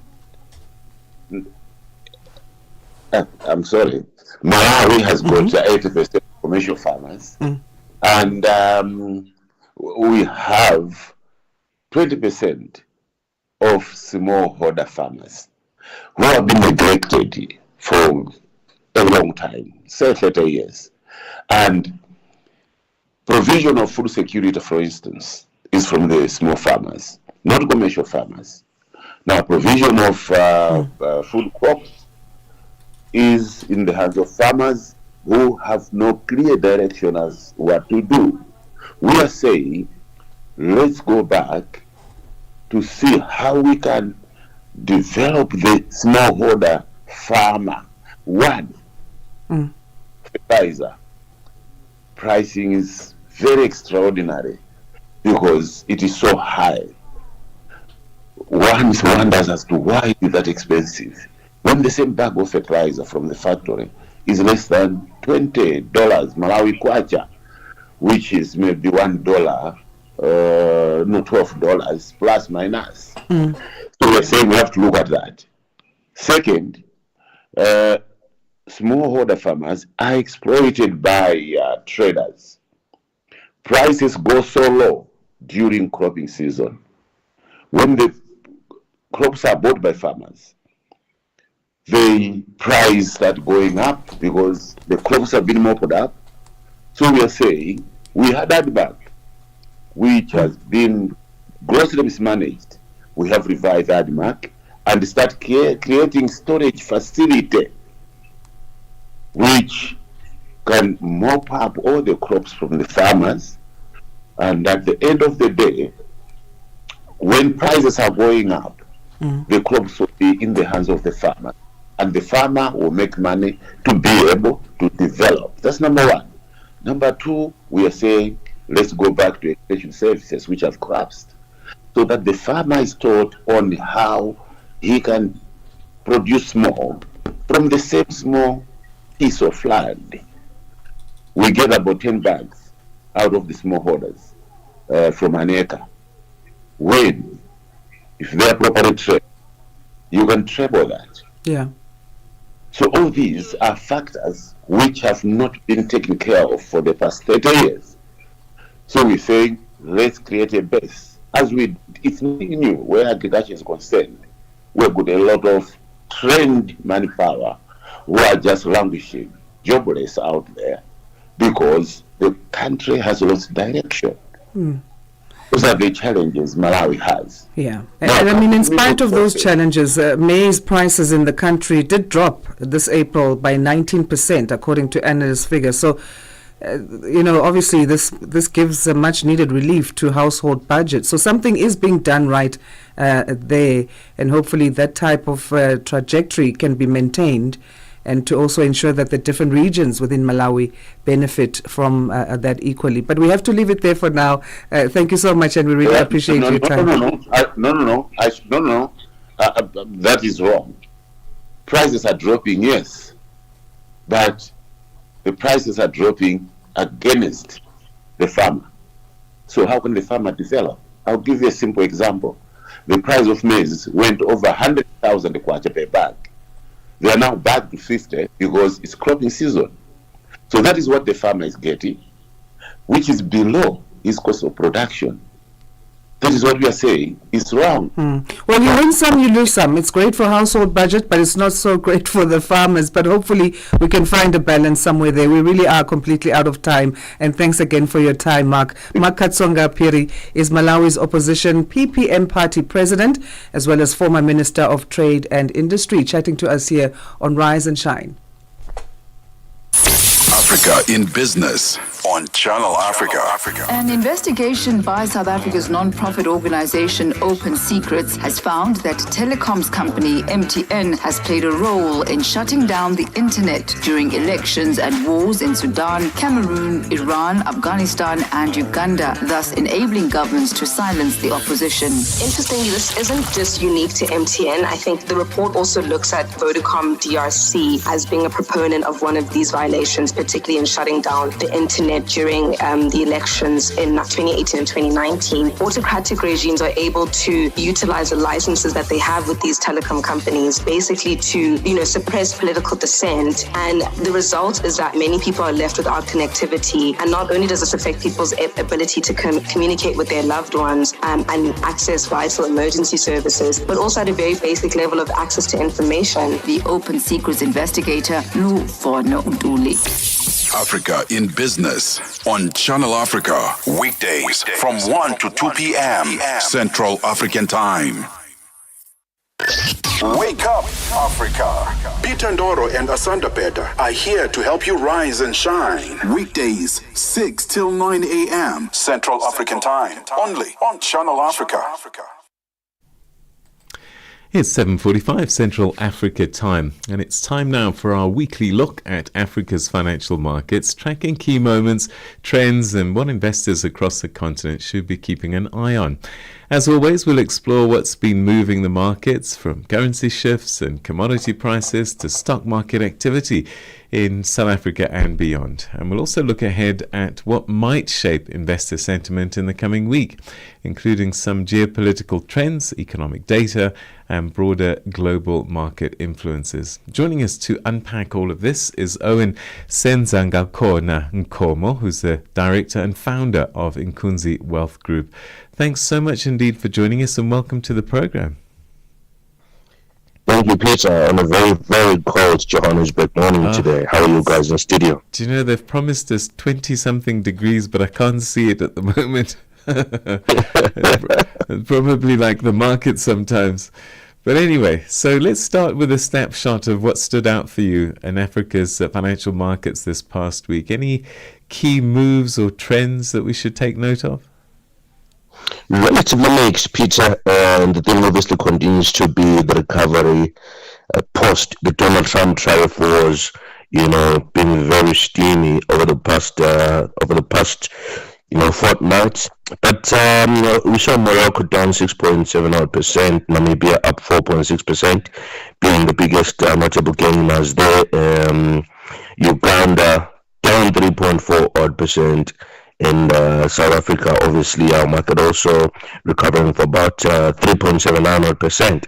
And I think if you look at the currencies continue to remain very volatile. And I think that's going to remain the case until Trump decides what to do or how to handle his trading partnerships in light of his tariffs announcement. Botswana flat on the week.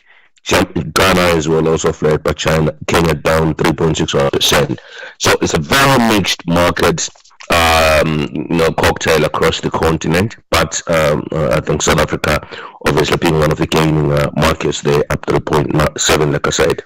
All right, so let's talk about South Africa. What were the big shifters in South Africa this week? The recovery in the commodities stocks was one of the biggest notables. But I think the biggest talking point, Peter, has to be gold. Gold is at 3,327, up 3.8%. And if you're looking at things like platinum, up 2.8%, they obviously tell a very big story in the commodities markets. That we're seeing a recovery there, which is very nice. And I think that we'll continue to see gold rally as long as there's this volatility in the market. Those are some of the outstanding themes, but the recovery in the banking stocks and the recovery in the mining stocks as well is obviously worth noting there, Peter. So what is driving the commodity prices? I mean, our continent benefits for sure because we have a lot of minerals underground. What is driving the demand at the moment? Look, the demand has been driven mostly over the past 20 years by the growth of China and the growth of various technologies in the world that demand, things like cobalt, Ethereum, etc. Those are the things that have been demanding, or rather seeing an increase in demand in African continental mining stocks, and as well as the base metals that we dig out of the ground. China has been a big consumer of all these commodities, and the rest of the world as well has been a big driver. And also we've seen this war in Russia and Ukraine also sending people to buy some of these commodities in fear that at some point supplies are going to run dry, particularly for the metals that come out of those regions that are affected by wars. But I think that the price of gold itself is a sign that people are looking for a safe haven. And Lord knows why gold is called a safe haven. If it doesn't produce any returns or dividends, it's just a sign that in the markets, we are all but a bunch of cows running after the cow that runs first. And it's trading at all-time highs, Peter, and no one can tell you what has changed in the gold asset itself. But it is what it is. You cannot fight against the trend. You just have to buy the trend. So our markets often, a lot actually, influenced by geopolitics. I am curious about France. We've seen countries starting to push back a little bit. Gabon call it recalibrating its diplomatic relations with France. We've seen countries like Niger, Mali, pretty much say, listen, we've had enough. What might this mean? I mean, could this be an indicator to investors to say perhaps proceed with caution and not invest? I think the one big thing that's come out of some of the Francophone countries is what one was hoping could happen many decades ago, where we're saying we don't want our colonial masters to still be deciding the fate of our countries. And I think that Gabon, obviously, with the new General Brice Nguema, who was in charge of the recent coup in 2023 there, as the new president of Gabon, so also his tonality is that of let Gabon run its affairs, and France must not be involved, and they're doing the same thing that Mali and Burkina Faso and a few other countries that were previously colonized by France have done. They're trying to get back their sovereignty. They're kicking out some of the French companies. One thing that I'm hoping for, though, Peter, is that we do not see the repeat of the dominance of liberators in Africa, which we saw in the 70s, 60s, and the 80s, where the liberators became the greedy guys that took all the wealth of those countries and left the men in the street, scrapping for scrabbles on the floor. But for the investment community, I think France mostly will be the victim of this new change in the stance on how Africans on the continent are feeling about their former colonizers. I think it's a good thing. We cannot have a situation where our resources continue to leave our shores and the money do not stay in the countries making our currency strong, but that money goes to Paris, it goes to London, it goes to other areas. We need to start protecting our minerals. And we've seen countries like China decide they're not going to be exporting some of their minerals. So that wealth is supposed to make China wealthy instead. Even if they're speculating on those commodities, I do think that the country that has those commodities needs to benefit. We haven't talked about oil, and we have a number of oil producers on the continent. Where are we in terms of oil prices at the minute? Oil prices were under pressure for the past 2 weeks, but they kind of recovered to 67.85 a barrel. They were last up 3% and I think that oil is also one of those stories that look like gold as well, which is a sentiment play. The market is not giving any airtime to oil for whatever reason out there. Like if the guys say there's not going to be a demand for oil because economies are starting to project a decline, then the price of oil is going to go down. But it's good that it's trading back at 67. For those that are long oil, I think 70 is the next target. But yeah, I mean, Peter, we still have Donald Trump deciding where many of the prices of assets in the world are going. But I think he's backtracking on his recent tariffs, giving it a 90-day break means that he probably went home and after a game of golf decided, you know what, maybe I'm pushing too hard, or his colleagues in the Republican Party decided that he needs to dial down on his aggressive stance. But my God, that is the most difficult thing to do. If you watched Donald Trump talking yesterday to the media, he's still holding a strong line against the rest of the world and plugging tariffs. But then we'll see what happens over the next 90 days. We've had the Italian Prime Minister going to talk to him, and we've had Japan go to the USA. And I think the tonality coming out of those meetings is that there's going to be agreements that come through. Maybe the rest of the world will find a way to talk to America. But China is not going there. They're not going to be calling Donald Trump, and I don't think President Xi Jinping is going to be talking to him anytime soon. So let us see what happens on these discussions over the next 90 days. But you know what that means, Peter? It means markets are going to remain volatile for the next quarter. Gosh, my goodness.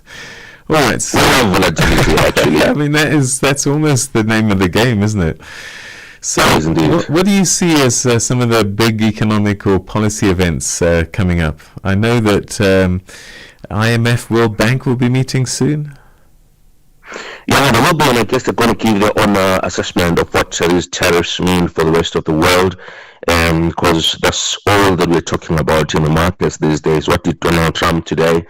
What did he announce today? What is his stance on the tariffs, etc.? But in South Africa, we will be looking out for the inflation numbers to come through. These numbers were last out on an annual basis at 3.2%, Peter, and this is a very big problem for us because we say with inflation sitting at 3.2%, why are we still seeing repo rates above 10%?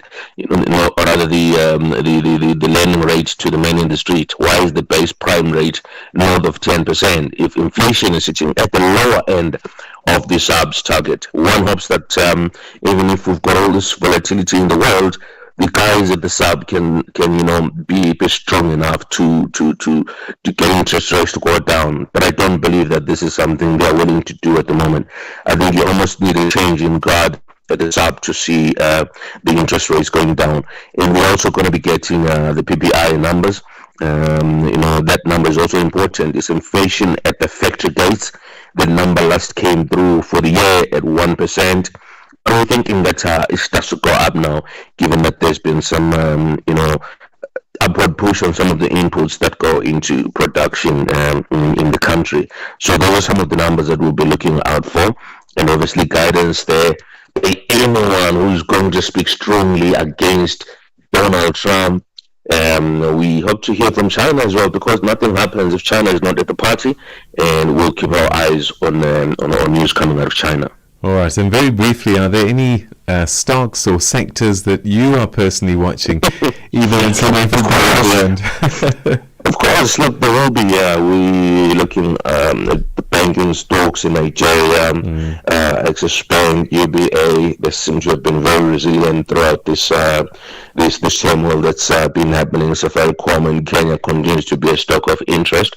Naspers Process continues to be stocks of interest in South Africa. Capitec, what a story there, Peter. You could have bought Capitec at 2 rands in 2002.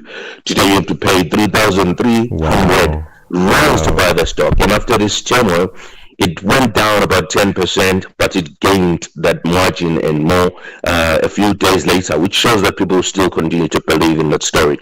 Worried about MTN trading sub 100 rands, and the banking stocks continue to be resilient. Standard Bank, obviously with this African presence, continues to be one of those stocks that we also like. And the mining stocks, given the recovery in gold and platinum prices, and the change in the story around electric vehicles no longer being so sexy, we think that people are going to pile back into platinum and all the minerals related to production of vehicles.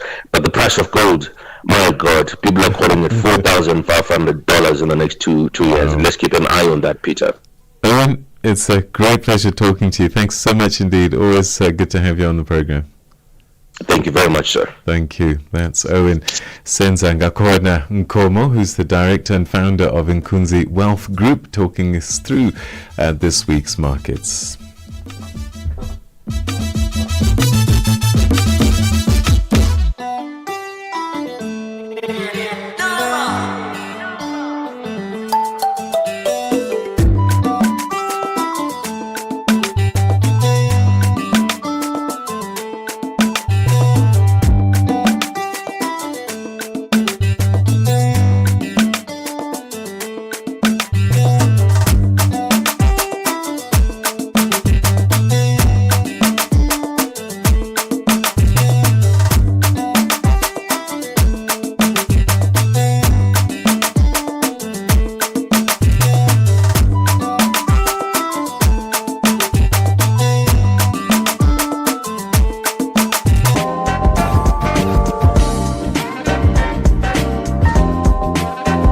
third and final hour of Rise and Shine here on Africa. On Channel Africa. Africa Rise and Shine on Channel Africa. Africa is everywhere.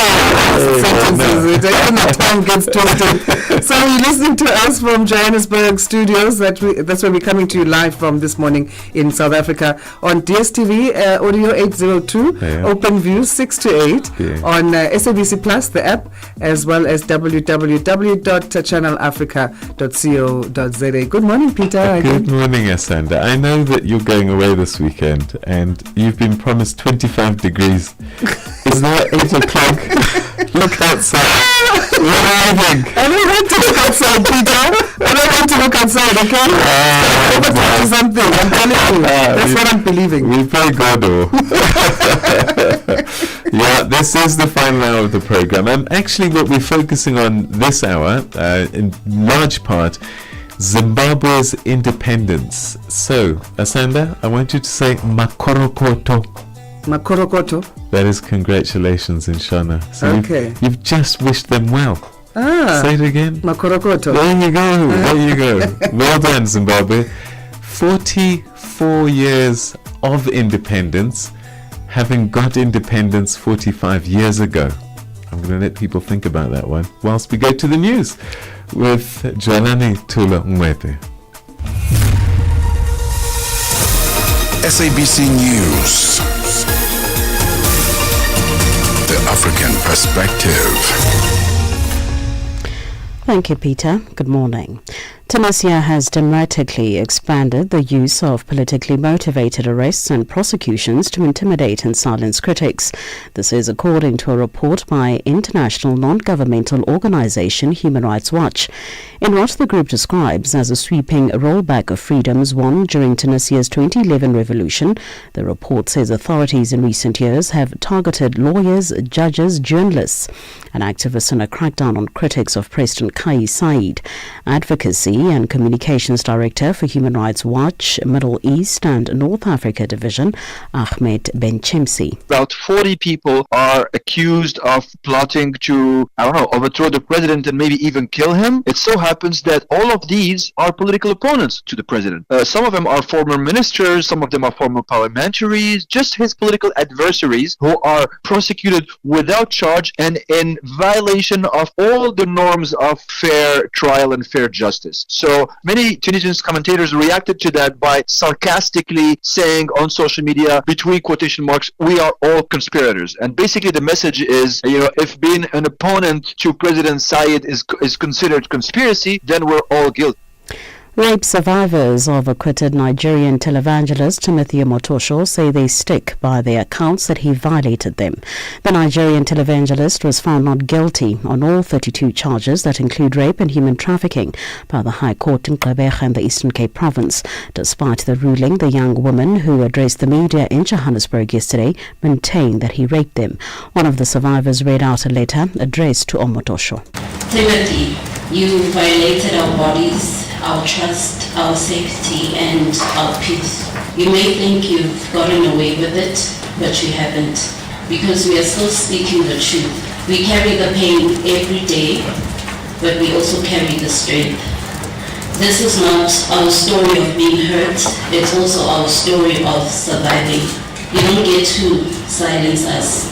We're still not afraid to speak, and no matter what the system has decided, we know what happened, and so do you. We hope one day you are held accountable by the law, by your conscience, and by whatever justice life brings your way. South Africa's Basic Education Minister Siviwe Gwarube is concerned that millions of poor black children are missing out on early childhood development. She's launched a transformative campaign to expand access to quality early childhood development, or ECD, across the country. The aim is to register 10,000 ECD centres this year. Gwarube says they're collaborating with the private sector and civil society to ensure every child up to the age of 5 benefits from early education. investigation. In fact, earlier this week on Monday, I was in the Northwest with the assistance of the French Embassy. The French Embassy has essentially launched what they call 100 centers for excellence. And really what they're seeking to do is they've identified 100 ECD centers. They have said, we'll come on board and we will assist you with the training of the practitioners. And which is really incredible because now we know that 100 centers in the Northwest have fully trained practitioners. I went and visited a couple of them when I was there. And they are saying to us, I mean, it's incredible. South Africa's Finance Minister Enoch Godongwana says the law empowers him to adjust the VAT rate on the 1st of May. This is contained in the minister's answering affidavit in the Democratic Alliance's urgent court challenge against the implementation of the increase of VAT. In his affidavit, Godongwana has rejected the DA's move to prevent the VAT increase from going ahead, adding that Section 7, Subsection 4 of the VAT Act empowers him to adjust the VAT rate with some conditionalities. Tsepo Mongwai reports. National Treasury released a statement indicating that it nor the minister will be making any further comment on the VAT matter until it was ventilated in court, scheduled for Tuesday, the 22nd of April. The DA's case is a race against time, as the matter will only be heard in court in just over a week before the tax increment is set to take place. And finally, the Al Jamaa Party wants the South African National Assembly Speaker, Togo Didiza, to act against lawmakers who went on a fact-finding mission in Israel during constituency period. But the political parties of the affected MPs say the trip was private. It was organized by the South African Friends of Israel and it included meetings with Israeli President Isaac Herzog and senior foreign ministry officials. 7 of the MPs were from the Democratic Alliance, 2 from the Patriotic Alliance, and 1 from the African Christian Democratic Party. Al Jamaa leader Hanif Hendricks. The fact that they went on this trip during constituency week, where they're supposed to serve the constituency, is also a concern, and that matter has been referred to the Speaker to take further action. For any news stories you would like to share with us, please do send an email to newsroom@channelafrica.co.za or call us on +27 11 714 4459. For Channel Africa News, I am Tulo Mwebe. SABC News. The African Perspective. Wake up, Africa. Peter Ndoro and Asanda Beda are here to help you rise and shine. Weekdays, 6 till 9 a.m. Central African Time. Only on Channel Africa. Zimbabweans from across the globe commemorate Independence Day today, a pivotal moment in the nation's history. The Zimbabwe's journey to sovereignty follows decades under the British rule that ended in April 18 in 1980, marking the end of colonial rule. A new dawn for the nation previously known as Rhodesia. Before we go to our guests, because we're going to be unpacking this for a bit with different guests, in fact, but let's take a listen first to Zimbabwe Ambassador to South Africa, David Hamadzeripi. This is Ambassador David Hamadzeripi. Today is a day when our country, Zimbabwe, is attaining 45 years of independence. It is a day like any birthday, a day of celebration. It is a day of reflection. It is also a day to look forward. For all of us as Zimbabweans, it is a day when we do recall the sacrifices, huge sacrifices that were made by many to enable us to enjoy this day in freedom and in dignity. And as we look forward together to work together and seek to achieve the objectives and aspirations of our country to become an upper middle income country by 2030. It is by working together in unity that we can achieve all these objectives. Have a happy Independence Day, Zimbabweans. Thank you. That was Zimbabwe government spokesperson Nick Mangwana. So we're joined on the line now by Nigel Nyamutumbu, who is All right, let's speak to Nick Mangwana then, just to discuss the further meaning of this day now. Thank you for joining us, Nick, and good morning to you. Good morning. I don't know who you're speaking to. You're speaking to Asanda. Nick, thank you so much for joining us. We want to discuss the meaning of this day further in terms of the Zimbabwe's Independence Day. Firstly, what does the day look like at the moment? I know it's still early. People should be waking up though now. What is the energy like? Well, the celebration started with what we call the Children's Party yesterday, which is held at the venue of the independence celebrations. The independence celebrations are moving from province to province to give it the national character that it needs. So this time around, we're in the Midlands province in a place called Gokwe. It's in a rural area, quite far removed from everything else. It takes roughly 5 to 6 hours from Harare and maybe 5 hours from Lawai. There was a big attendance. We had a lot of children from across all the provinces in the country, but there are also sub-national celebrations happening in every province and district across the country. But what I'm talking about is the national event. Well, the ancestors have looked down on us.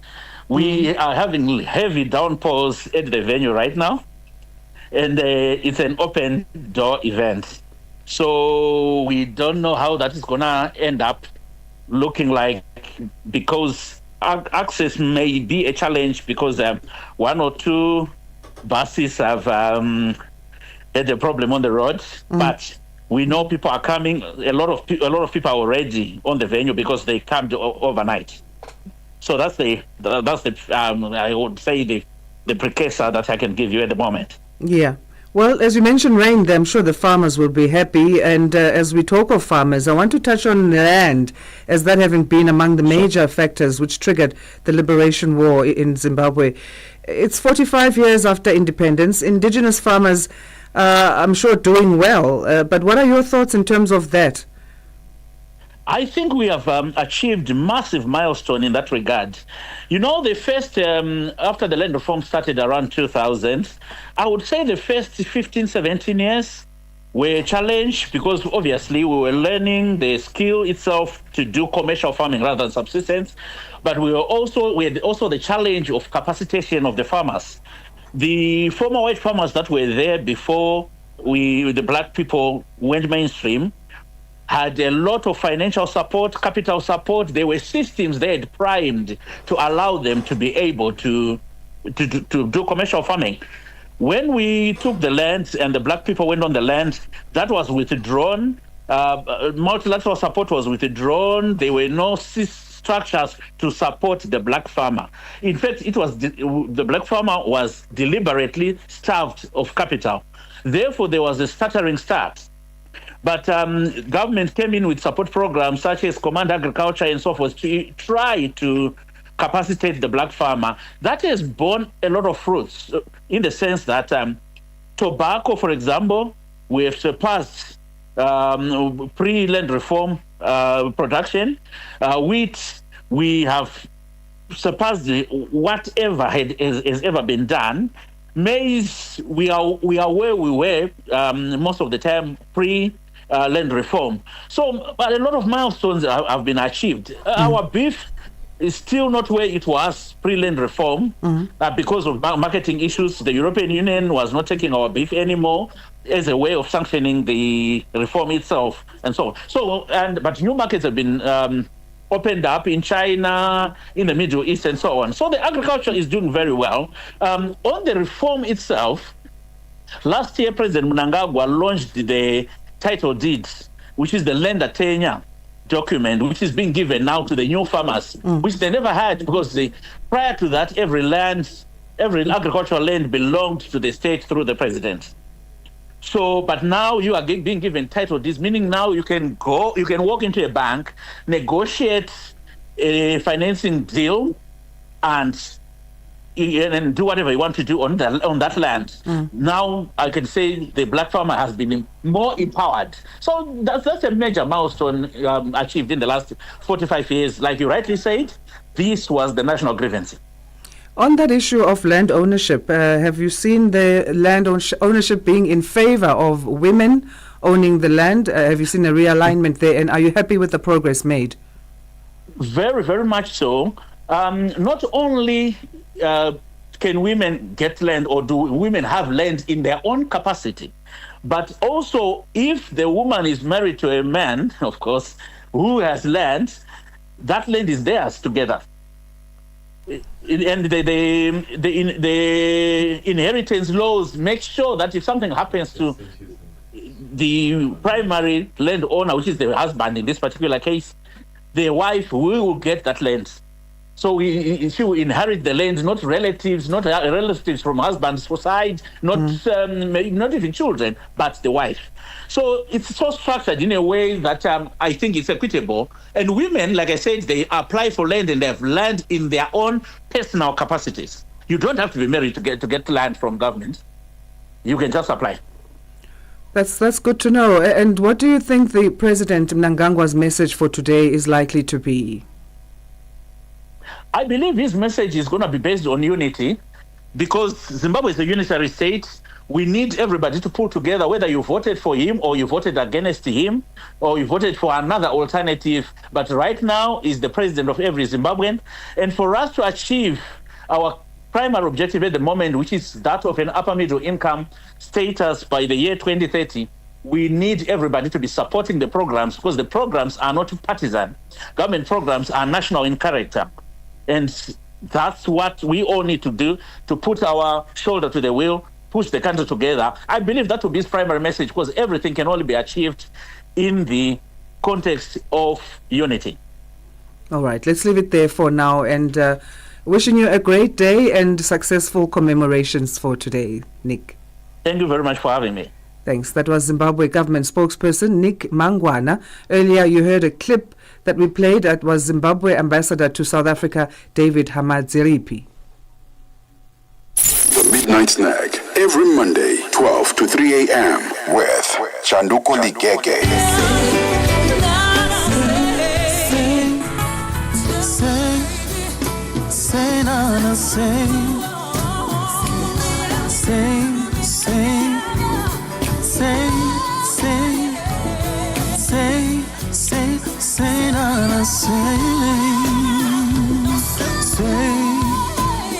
That is just me trying to imagine myself as a backup singer for Zonke, because her music is just beautiful. As the song was playing, I was just, moving like a backup singer. You know how they are. They with their hands, being so dramatic and, putting that spice into the song. So the song is called Say Now, and we love it here on the Midnight Snack. I hope you also love it. Let's talk love, intimacy, and relationships on the Midnight Snack with Chanduko Ligege. Mornings made better with Peter and Asanda on Rise and Shine, weekdays 6 till 9 Central African Time on Channel Africa.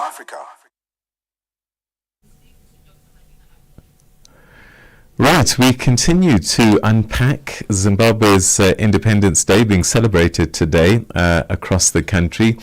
And we were speaking to the government spokesperson, Nick Mangwana, a short while ago. And he was painting a picture of progress, a picture of growth, and a picture of overcoming challenges that the country had faced over time. Let's get a sense from somebody whose job it is to observe and write about what's been happening in the country.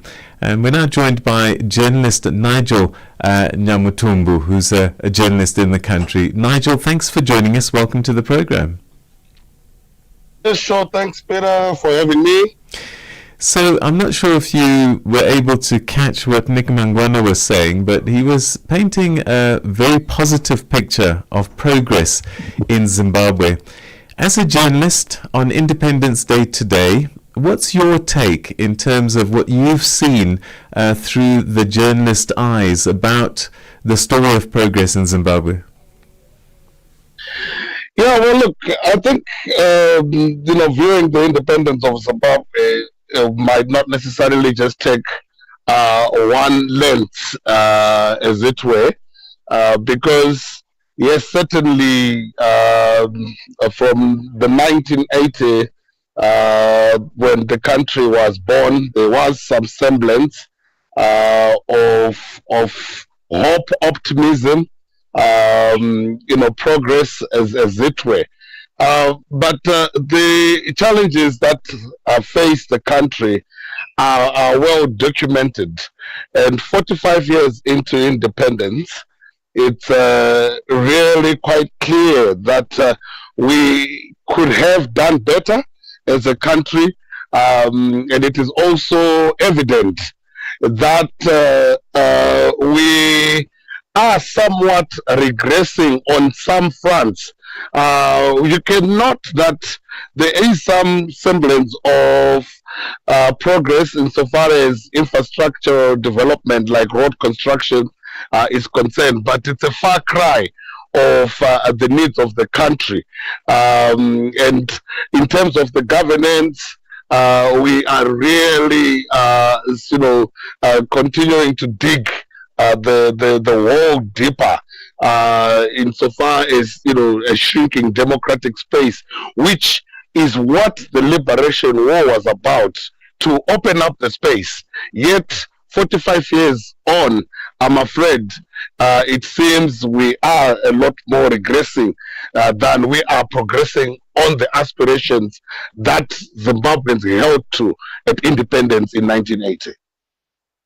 The country has gone through quite a number of phases over time. 1980, there was joy, euphoria, as you've described, but there were internal divisions even at that time, and it seems to be a theme that has carried on over the years. And it's just the adversaries that have changed, but perhaps one was always central in that story. Is that a fair assessment? Yes, I think we have since 1980 missed opportunities for us to confront what I would term the national question for Zimbabwe, insofar as defining the nation's questions. So, for example, in South Africa, in '94, we know, of the Rainbow Nation, which had found expression already from the Freedom Charter. Now, insofar as Zimbabwe was concerned, I think it's prudent to note that the Patriotic Front, the Liberation Movement, went into war as separate fronts, and they sort of found each other in 1980, but they did not find each other insofar as a definitive goal. They found each other in terms of power sharing and perhaps preserving of national interest.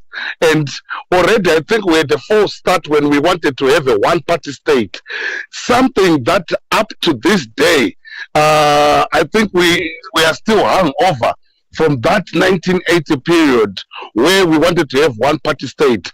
So you would find that up to this day, there is suppression of dissenting voices. There is suppression of the opposition. There is now, recently with the enactment of the PVO bill and arrest of journalists and then so forth, in a front even to the civic space, because the idea in the 1980s, when we could have brought the nation together, was now more linked to having a one-party state and a consolidated power base, which unfortunately is still plaguing the country up to now. So various other opportunities, the government of national unity in 2009, the new constitution in 2013, all those presented an opportunity for us to revise that. But unfortunately, we missed those opportunities. And even in 2017, the military assisted transition, or the coup, it was also another opportunity squandered. And today, here we are, 45 years into independence, and we are still dogged with the question of finding each other and being, truly a Zimbabwean in the essence of what would be an inclusive state. So when Robert Mugabe was ousted by that coup, there was some hope, I think, in some quarters that a new order, a new day would come through. As a journalist, what would you say really happened then in the end? Was it the military still pulling the strings? Was it the same story, just in different clothes? What do you think happened since Mugabe's ousting? Yes, I think initially what the thinking of the citizens, the opposition civic society, had been at the time that the military intervened and announced the Operation Restore Legacy, there was some sense that Zimbabwe was going to have a national transitional authority, which was then going to be a lot more inclusive in its framing, a lot more inclusive towards the reform agenda, a lot more, a platform for diverse voices that would have carried the nation forward. Only for there to be a shift in the framing of the entire project, that it was just an elite pact. It was a question of succession within the ruling party, which had nothing or little to do with the opposition. Never mind that it is the opposition that had mobilized and organized the masses to march and so forth. So we are at the crossroads. It was an opportunity, really, but we know subsequent elections in 2018 and 2023 have failed to resolve. They've been disputed. In the case of 2018, it came on account of a few deaths of civilians, of citizens. In 2023, it came on the backdrop of a SADC report, which was critical of the elections. So since that transition, we have not then had that opportunity to really deal with the dark past of the Mugabe administration. But if anything, it has been consolidation. And we are even now confronted with the question of succession of President Mnangagwa, because in 2028 he has to go, and already you can somewhat tell the tensions building up, with some saying he should extend his term, and others are vehemently opposed to that. And you can already tell that it is again the question of a succession that is at play, and whether the military will intervene in the same way it did in 2017 is still out for the out there to be judged. But certainly in the affairs of Zimbabwe, the military, pre-independence and independence, has always had a role in the politics of the day. As a journalist, what story are you likely going to be writing today? Well, it will be a story of acknowledging that, yes, we've got the nation state Zimbabwe, and it's a material fact that a country was born today, and it has its people. It's going to be a story of critical reflections of these missed opportunities and how we can learn from them. And perhaps it will be a futuristic story to say, let us deal fundamentally with the question of improving our health services, the question of infrastructural development, but more importantly, the question of governance. It would be tragic if we were to miss and repeat mistakes of the past in terms of resolving the leadership issue, in terms of resolving succession issue, in terms of obviously, naturally, as a media person, in terms of dealing with the question of media freedom, the question of civic and democratic space. It is something that we ought to reflect going forward. I think I would also be urging the region, as it were, for the region to take a look at Zimbabwe, to help us help ourselves.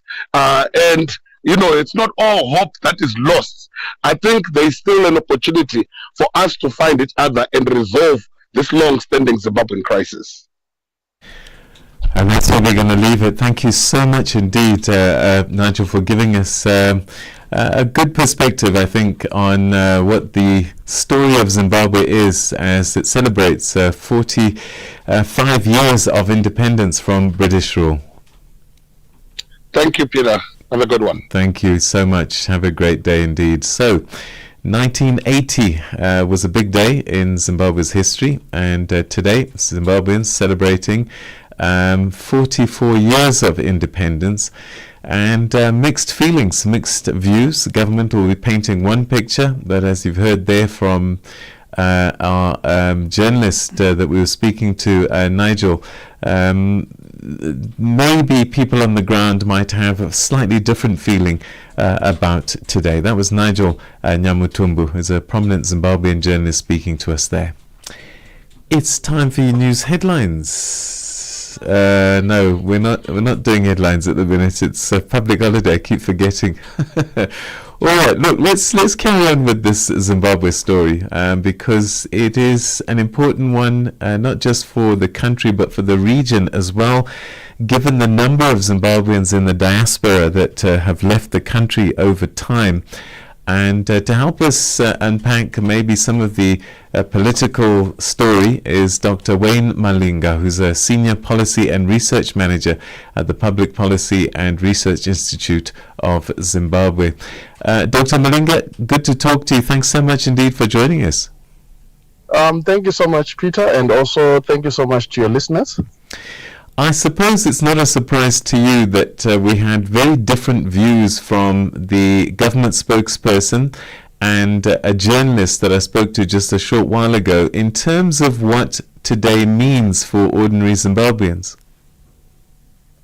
I think when we look at our own context, especially as we celebrate this day, which is the Independence Day, I think I would like to look at our independence from two vantage points.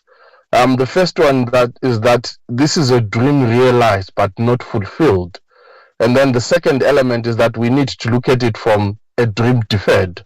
And so when I look at these two sentiments, the first one is that when we look at it, a dream realized but not fulfilled, it's quite important to look at Zimbabwe's potential, especially after 1980, given that there was so much that the government was trying to do, especially in terms of ensuring that there is some form of independence that is being gained, not only political independence per se, but also from a social and also from an economic perspective, looking at issues around education and human development, and also looking at issues around infrastructure and economic growth, also looking at issues around women's rights and social progress, looking at also other achievements, especially within the cultural and also the sporting fraternities. And at the same time, we also need to be cognizant of the fact that in the first 2 decades of independence, there were some strides that were actually made, especially in terms of the country being able to enjoy some of the fruits that come with independence, that come with self-autonomy. But at the same time, we also need to look at how that whole picture changed, especially in the post-2000 era, where we started to see issues around land redistribution, issues around dollarization and economic stability, and also looking at issues around governance challenges. So these are some of the key issues that we would need to look at, especially when we look at the dream deferred, especially when we want to look at how in the context of Zimbabwe, we have had these challenges where Zimbabwe is really failing, especially when it comes to ensuring that ordinary people are able to enjoy some of the economic benefits that come with a country being able to self-govern itself. So these are just some of the key issues around our independence celebrations today. You say a dream deferred. Some might even say a dream in destruction, because if you take a picture of the city, 1980, what was happening, how things were working, and you take a picture now, it looks like a deterioration has taken place over time. Why do you think that's happened? So when we look at where we are 45 years down the line, there are quite a number of issues, especially when it comes to poor governance, mismanagement. You also look at issues around corruption. You also look at how there's been the constant failure to have political reforms, and also that has really led to a number of issues, especially when it comes to how we look and perceive the country 45 years down the line. And also we have a number of other issues in relation to the elements of devolution, decentralization, and also challenges around local governance. And there are also issues that have been raised around the democratic space itself. So these are just some of the challenges. But apart from the political standpoint, where we want to look at these issues, they've also been accompanied by economic recession. They've also been accompanied by how over the past 2 decades we have been seeing economic instability, where we do not have a stable currency. We change time and again our monetary policies. We also have got the extractive sector where there is no some form of accountability. And so these are just some of the major challenges that really need to be turned around, especially if the country wants to realize some of the fruits, some of the gains that come with independence. Let's talk about the politics, opposition politics in particular. There was a labor movement, much like here we have the Kosatus and Satus, and that was led by one Morgan Tsvangirai. And before we knew what was happening, it became a political party and became the MDC in large part. What has happened since then to opposition politics? Because instead of gaining momentum, it appears it's been going up and down, but generally not making progress. I think when we look at opposition politics at the present moment, there seems to be some form of sliding back, especially when it comes to the political space. And also at the same time, we need to understand what transpired, especially after the 2023 elections, especially with how the opposition has self-imploded, given that we saw the recalls that took place after the elections, the Triple C dividing itself. And remember, this is not new, given that at some point with the MDC, we also started to see these splits. And really this has weakened opposition politics. And at the present moment, we really can't say there is a credible opposition that does exist within the political space in Zimbabwe, given these humongous challenges, especially in terms of fragmentations, especially also in terms of understanding the ideologies of what an opposition party really wants to do. And also given that there is some form of mistrust, especially from the public, given what is also currently transpiring with the opposition, whether are they really serving the interest of the majority or they are now serving their own interests. So these have really dug deep, especially in terms of the divisions within opposition politics in the country. So at the present moment, it's quite difficult to really pinpoint that we do have an existing opposition that is quite able to really stand, especially for the interest of the majority. And given that we are celebrating 45 years of our independence, it's also quite important that we also see especially opposition politics opposition parties and also opposition politics coming into play, especially in terms of being able to shed light and also being able to represent the interests of the people. And so at the present moment, it's really, really difficult. So what do you see as the next chapter of Zimbabwe? Because we are hearing rumblings of more internal divisions within the governing party, and that there was talks of impeachments, there were talks of uprisings. What's the next chapter looking like, do you think, for Zimbabwe? Also, given that many of the people that have led the revolution are now old, and a new generation needs to be coming through.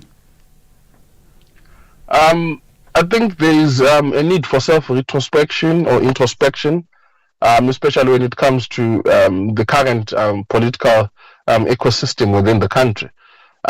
We have seen so many of these recent developments with the March 31 shutdown, and also we are seeing how, especially within the ruling party, there are always these stories that come out, especially in terms of what is currently transpiring.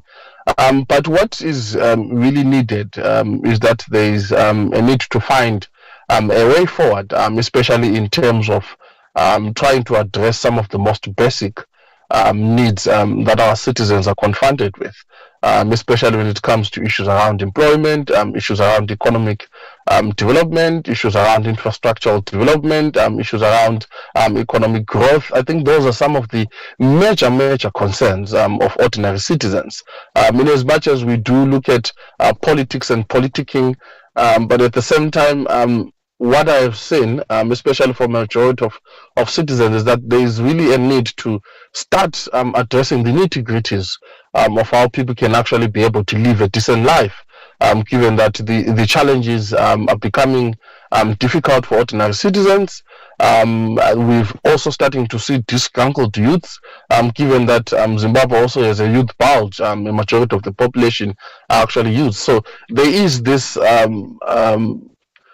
perspective that there is a need to start looking at real issues that are actually affecting ordinary Zimbabweans, despite the politics, despite what is currently transpiring within that particular space. But at the end of the day, what is important is that there is a need for citizens to have their challenges, or to have some of these key issues that are actually affecting their daily lives being addressed: service delivery, the building of roads. So these are just some of the major concerns that are actually shared by citizens. All right, we're going to have to leave it there. Thank you so much indeed for joining us on the program and giving us some really good analysis on Zimbabwe at 45. Thanks for your time. Thank you so much, Peter. Thank you. That's Dr. Wayne Malinga, who's a Senior Policy and Research Manager at the Public Policy and Research Institute for Zimbabwe, speaking to us about Zimbabwe. A dream deferred is being described in some ways, that there was so much hope and desire about the future in 1980, and that dream was came into being, but perhaps hasn't been fulfilled over time. And so many Zimbabweans will be reflecting on that on this day. Call us on +27 63 406 9126. And contribute to the conversation. Your morning companion with the stories that matter. This is Rise and Shine on Channel Africa. Staying with Zimbabwe, we're joined on the line now by Dr. William Mpofu, researcher and political analyst. Dr. Mpofu, good morning and thank you for making time. Good morning, hello. What, in your view, should the people of Zimbabwe be celebrating today as you mark Independence Day? It's only a wish that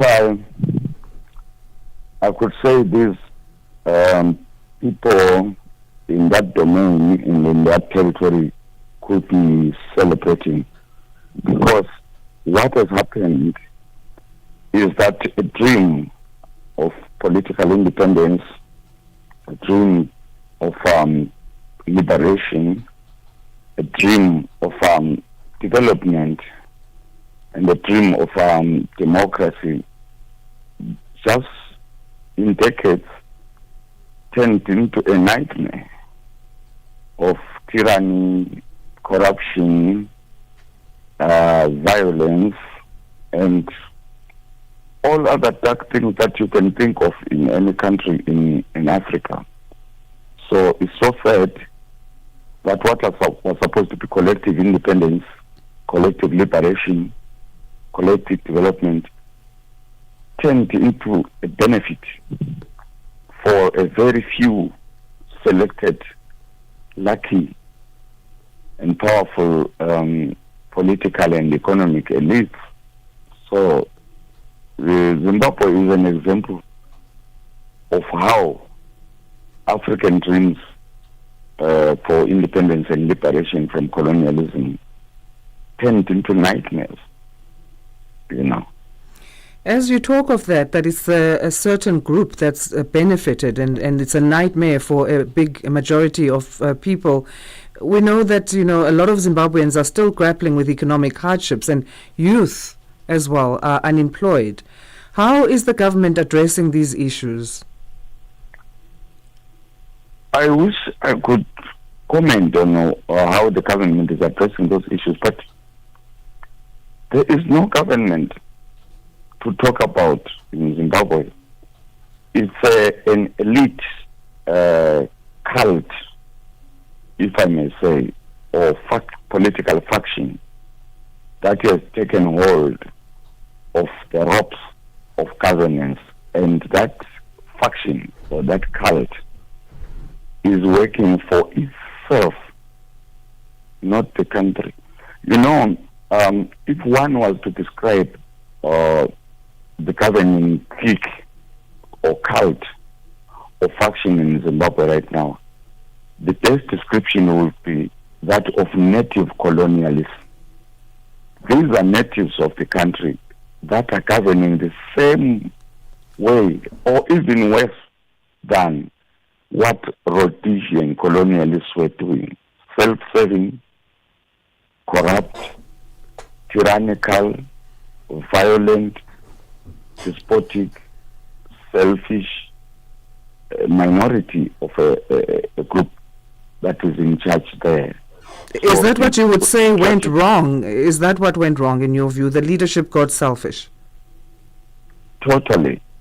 And not only selfish, but self-serving, violent, corrupt, and all the dark things you can think of about a governing group. That's what happened. They are not governing for the nation, but for the group, which is like a faction and a political cult of some kind. When it comes to re-engaging with the international community, especially on the fronts of political and economic reform, has enough been done, and what should those ongoing efforts speak to? Not even enough has been done, but also this is an ignorant group. This clique is an ignorant, blind, and enclosed circle of political factionalists and cults. They do not understand how the world works, and I think they do not care. Why? Because they benefit from the crisis. The more things go down, the more things get worse, the better they make their money, they make their fortune, and they benefit. That's how tragic the situation is.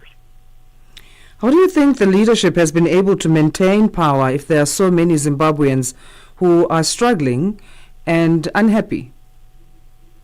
By violence, by fraud, by intimidation, by all things dark.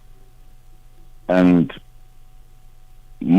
some Zimbabweans have decided to join defeating trough by supporting this and then benefiting from the proceeds of crime, corruption, and violence. Some Zimbabweans have voted with their feet. They got into Botswana, they got into South Africa, they went into the United Kingdom and many other countries. And some built their own countries in their own minds in the same country there, and are in the informal sector trying to make a living. So people have invented different ways of surviving, and they've withdrawn from political activity and all that. And that's how dark, how bloody things have become. As you talk about, people trying to make their way and live somehow, there are a lot of Zimbabweans. There's a big Zimbabwean population in the country, South Africa. What would you say characterizes the current state of relations between Zimbabwe and South Africa, given that large Zimbabwean diaspora? It's so sad that you will find that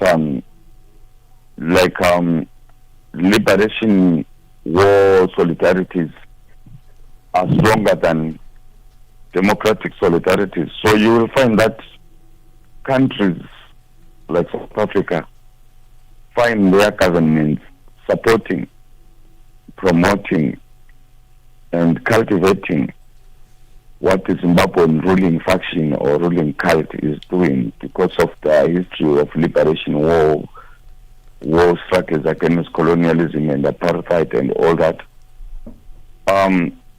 Yet, Zimbabwean economic and political problems have become so domestic in a country like South Africa, in a country like Botswana. And you needed these countries to use their position to say, not in our name, we don't need a neighbor like this, we don't support like this, but that has not been happening. Is there something to celebrate? Surely there must be something positive, especially if you're looking ahead in terms of what Zimbabwe's vision should be. Honestly, I want to say this without being dystopic, without being pessimistic. There's really nothing to celebrate for the majority of Africans in that country, because the fruits of independence, the fruits of whatever liberation, are of a few elites, economically, politically, friends, family, and friends of the ruling clique, of the ruling cult, of the ruling faction. Honestly, there's nothing that I would say Africans in that country you have to celebrate, and I'm sure the majority of them will agree with me. So what will effect change in Zimbabwe? I think the darker things go, the bloodier things go, things will go down and go worse in order for an insurrection to be instigated.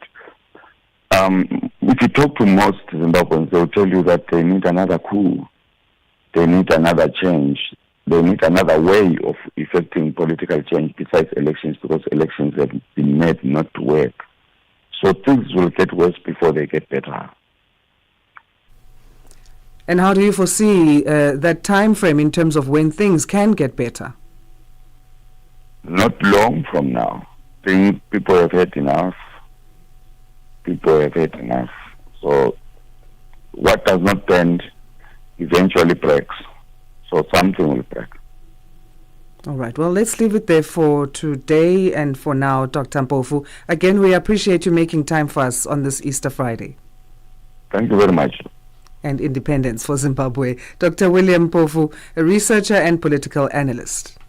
Mix Vibration sur Channel Africa. Nous allons accueillir sur ces plateaux de Mix Vibration un artiste pas comme les autres. Il est exceptionnel. Il se classe résolument dans la trajectoire des artistes qui défendent le patrimoine du folklore africain, mais aussi de la rumba. Ici, Jérémy Tchani. En tout cas, je vous dis merci à la Channel Africa, à tout le monde qui nous suit. Dans la vie, si tu veux aller loin, il faut comprendre les temps. Il y a ceux-là qui étaient dans leur temps, mais à cause d'une mauvaise conduite, à cause des gens qui l'accompagnaient, à cause de sa famille, à cause beaucoup de choses, son temps passé. Voilà, donc il faut toujours gérer le temps. Chaque chose a son temps, dit-on, et la couronne ne dure pas éternellement, dit-on. Donc il faut toujours gérer le temps que Dieu vous a donné sur la terre. C'est le message que Jérémy Tchani nous amène aujourd'hui sur Mix Vibration à Channel Africa. Mix Vibration, tous les dimanches de 18h à 19h, temps universel. A fresh morning, a fresh perspective. Stay tuned to Rise and Shine on Channel Africa. It's Friday, so let's hear from our Channel Africa's Nhlanhla Mahlangu as she brings us this segment of the African RT Beats.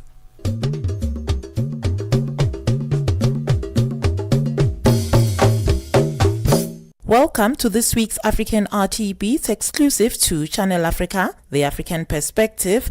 I am Nhlanhla Mahlangu. In this week's segment, South Africa's comedians celebrated and the African All-Stars series A Glimpse into the World of Content Creators launches.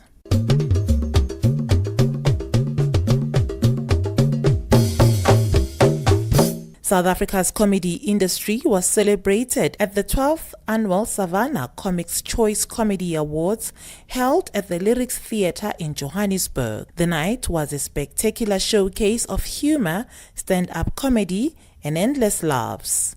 The event brought together comedians, celebrities, and industry professionals to honor the best in stand-up comedy, comedic writing, and content creation. A total of 12 categories were celebrated, with each winner receiving the coveted Waldo Trophy. Celestine Dooley received the Comedian of the Year award. Oh my God, it's amazing. Like, honestly, this is the bigger one. I love what I won, and I love the fact that I won. Like, there's nothing to it. Like, I'm really excited. I didn't think I was going to win, but yes, I did. Thank you. 20 years in the industry. Yeah. How has it been? It's been great. It's been a roller coaster still, but it's been also where I truly found myself. Like, this is what I was meant to do, and I love it. Headliner of the Year and Best Solo Show award went to Robbie Williams. I'm super grateful, and I'm very happy for everyone who won, and I'm happy for everybody who was nominated. I think I wasn't prepared for any acceptance speech because I didn't think I'd have won anyone, because you're surrounded by such great comedians, and the fact that my name got called out twice, all praise to the Most High. Just how have you grown as a comedian since your first award? I became more fearless because I realized that if I do me, people appreciate it. And that's the fear of being an artist, because you don't know what's the right move, but you just go out there and do it. And when people accept and appreciate what you do, that's such a blessing. I'm very grateful that I can do what I love and be surrounded by people I love. Celine Chika received the Innovative Comedy Performance Award. I feel great, actually. It's been such a wonderful night of comedy, and it's really lovely to be celebrated. What inspired your style of comedy? Oh, that's a good question. I really started enjoying musical comedy, but for stand-up, I think just, the typical self-deprecating humor here and there. But I think, musical comedy, there was like shows like Crazy Ex-Girlfriend and groups like Lonely Island and stuff. And it just expanded my mind of what's possible for comedy. And how do you prepare for your comedy show? There's a lot of writing and rewriting and talking to other comedians and like workshopping material with them as well. So yeah, it's a very collaborative thing. You've got to test it out with other people first. And then, it's just about memorizing and practicing on stage, getting as much stage time as possible to just like refine it. So yeah. And with you now winning this award, what sort of doors do you see opening up for you? I think this kind of style will definitely just have more credits, I think, on the scene. That if I'm now this kind of musical comedian, that people will have more space for it and just allow it more in traditional comedy spaces and hopefully inspire other people to fill that space as well.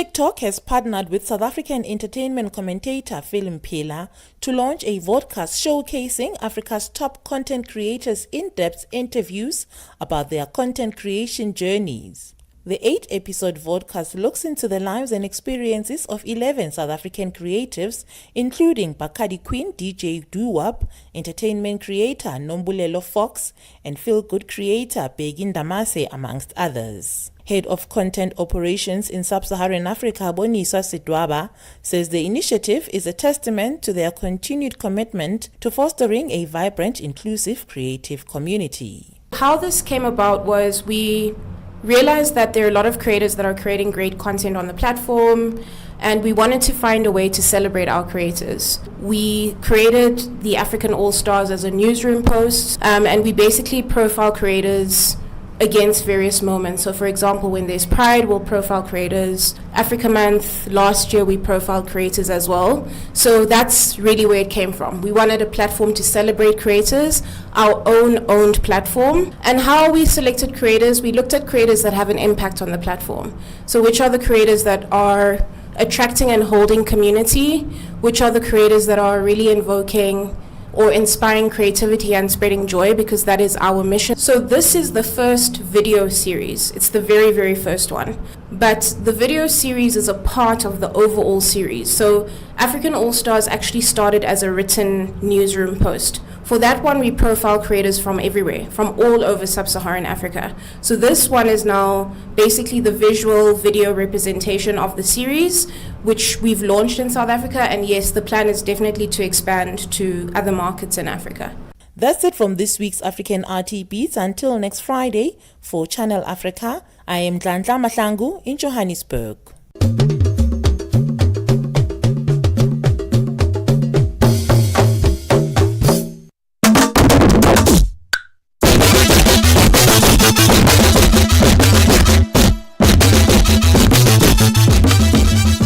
And that's it. We're out. Peace. Have a great day. Goodbye from me, Asanda Beda and Peter Ndoro. Up next is the news, and then that will be On the Move with Benjamin Mushata, my Palesatao.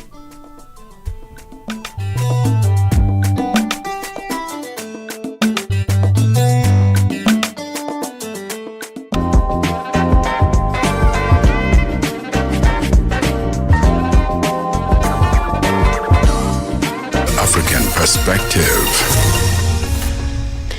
Top stories: a Sabah reaction to the US plans to close embassies and consulates, and South Africa's basic education minister concerned over early childhood development. Good morning, I'm Jolani Tulongwebe.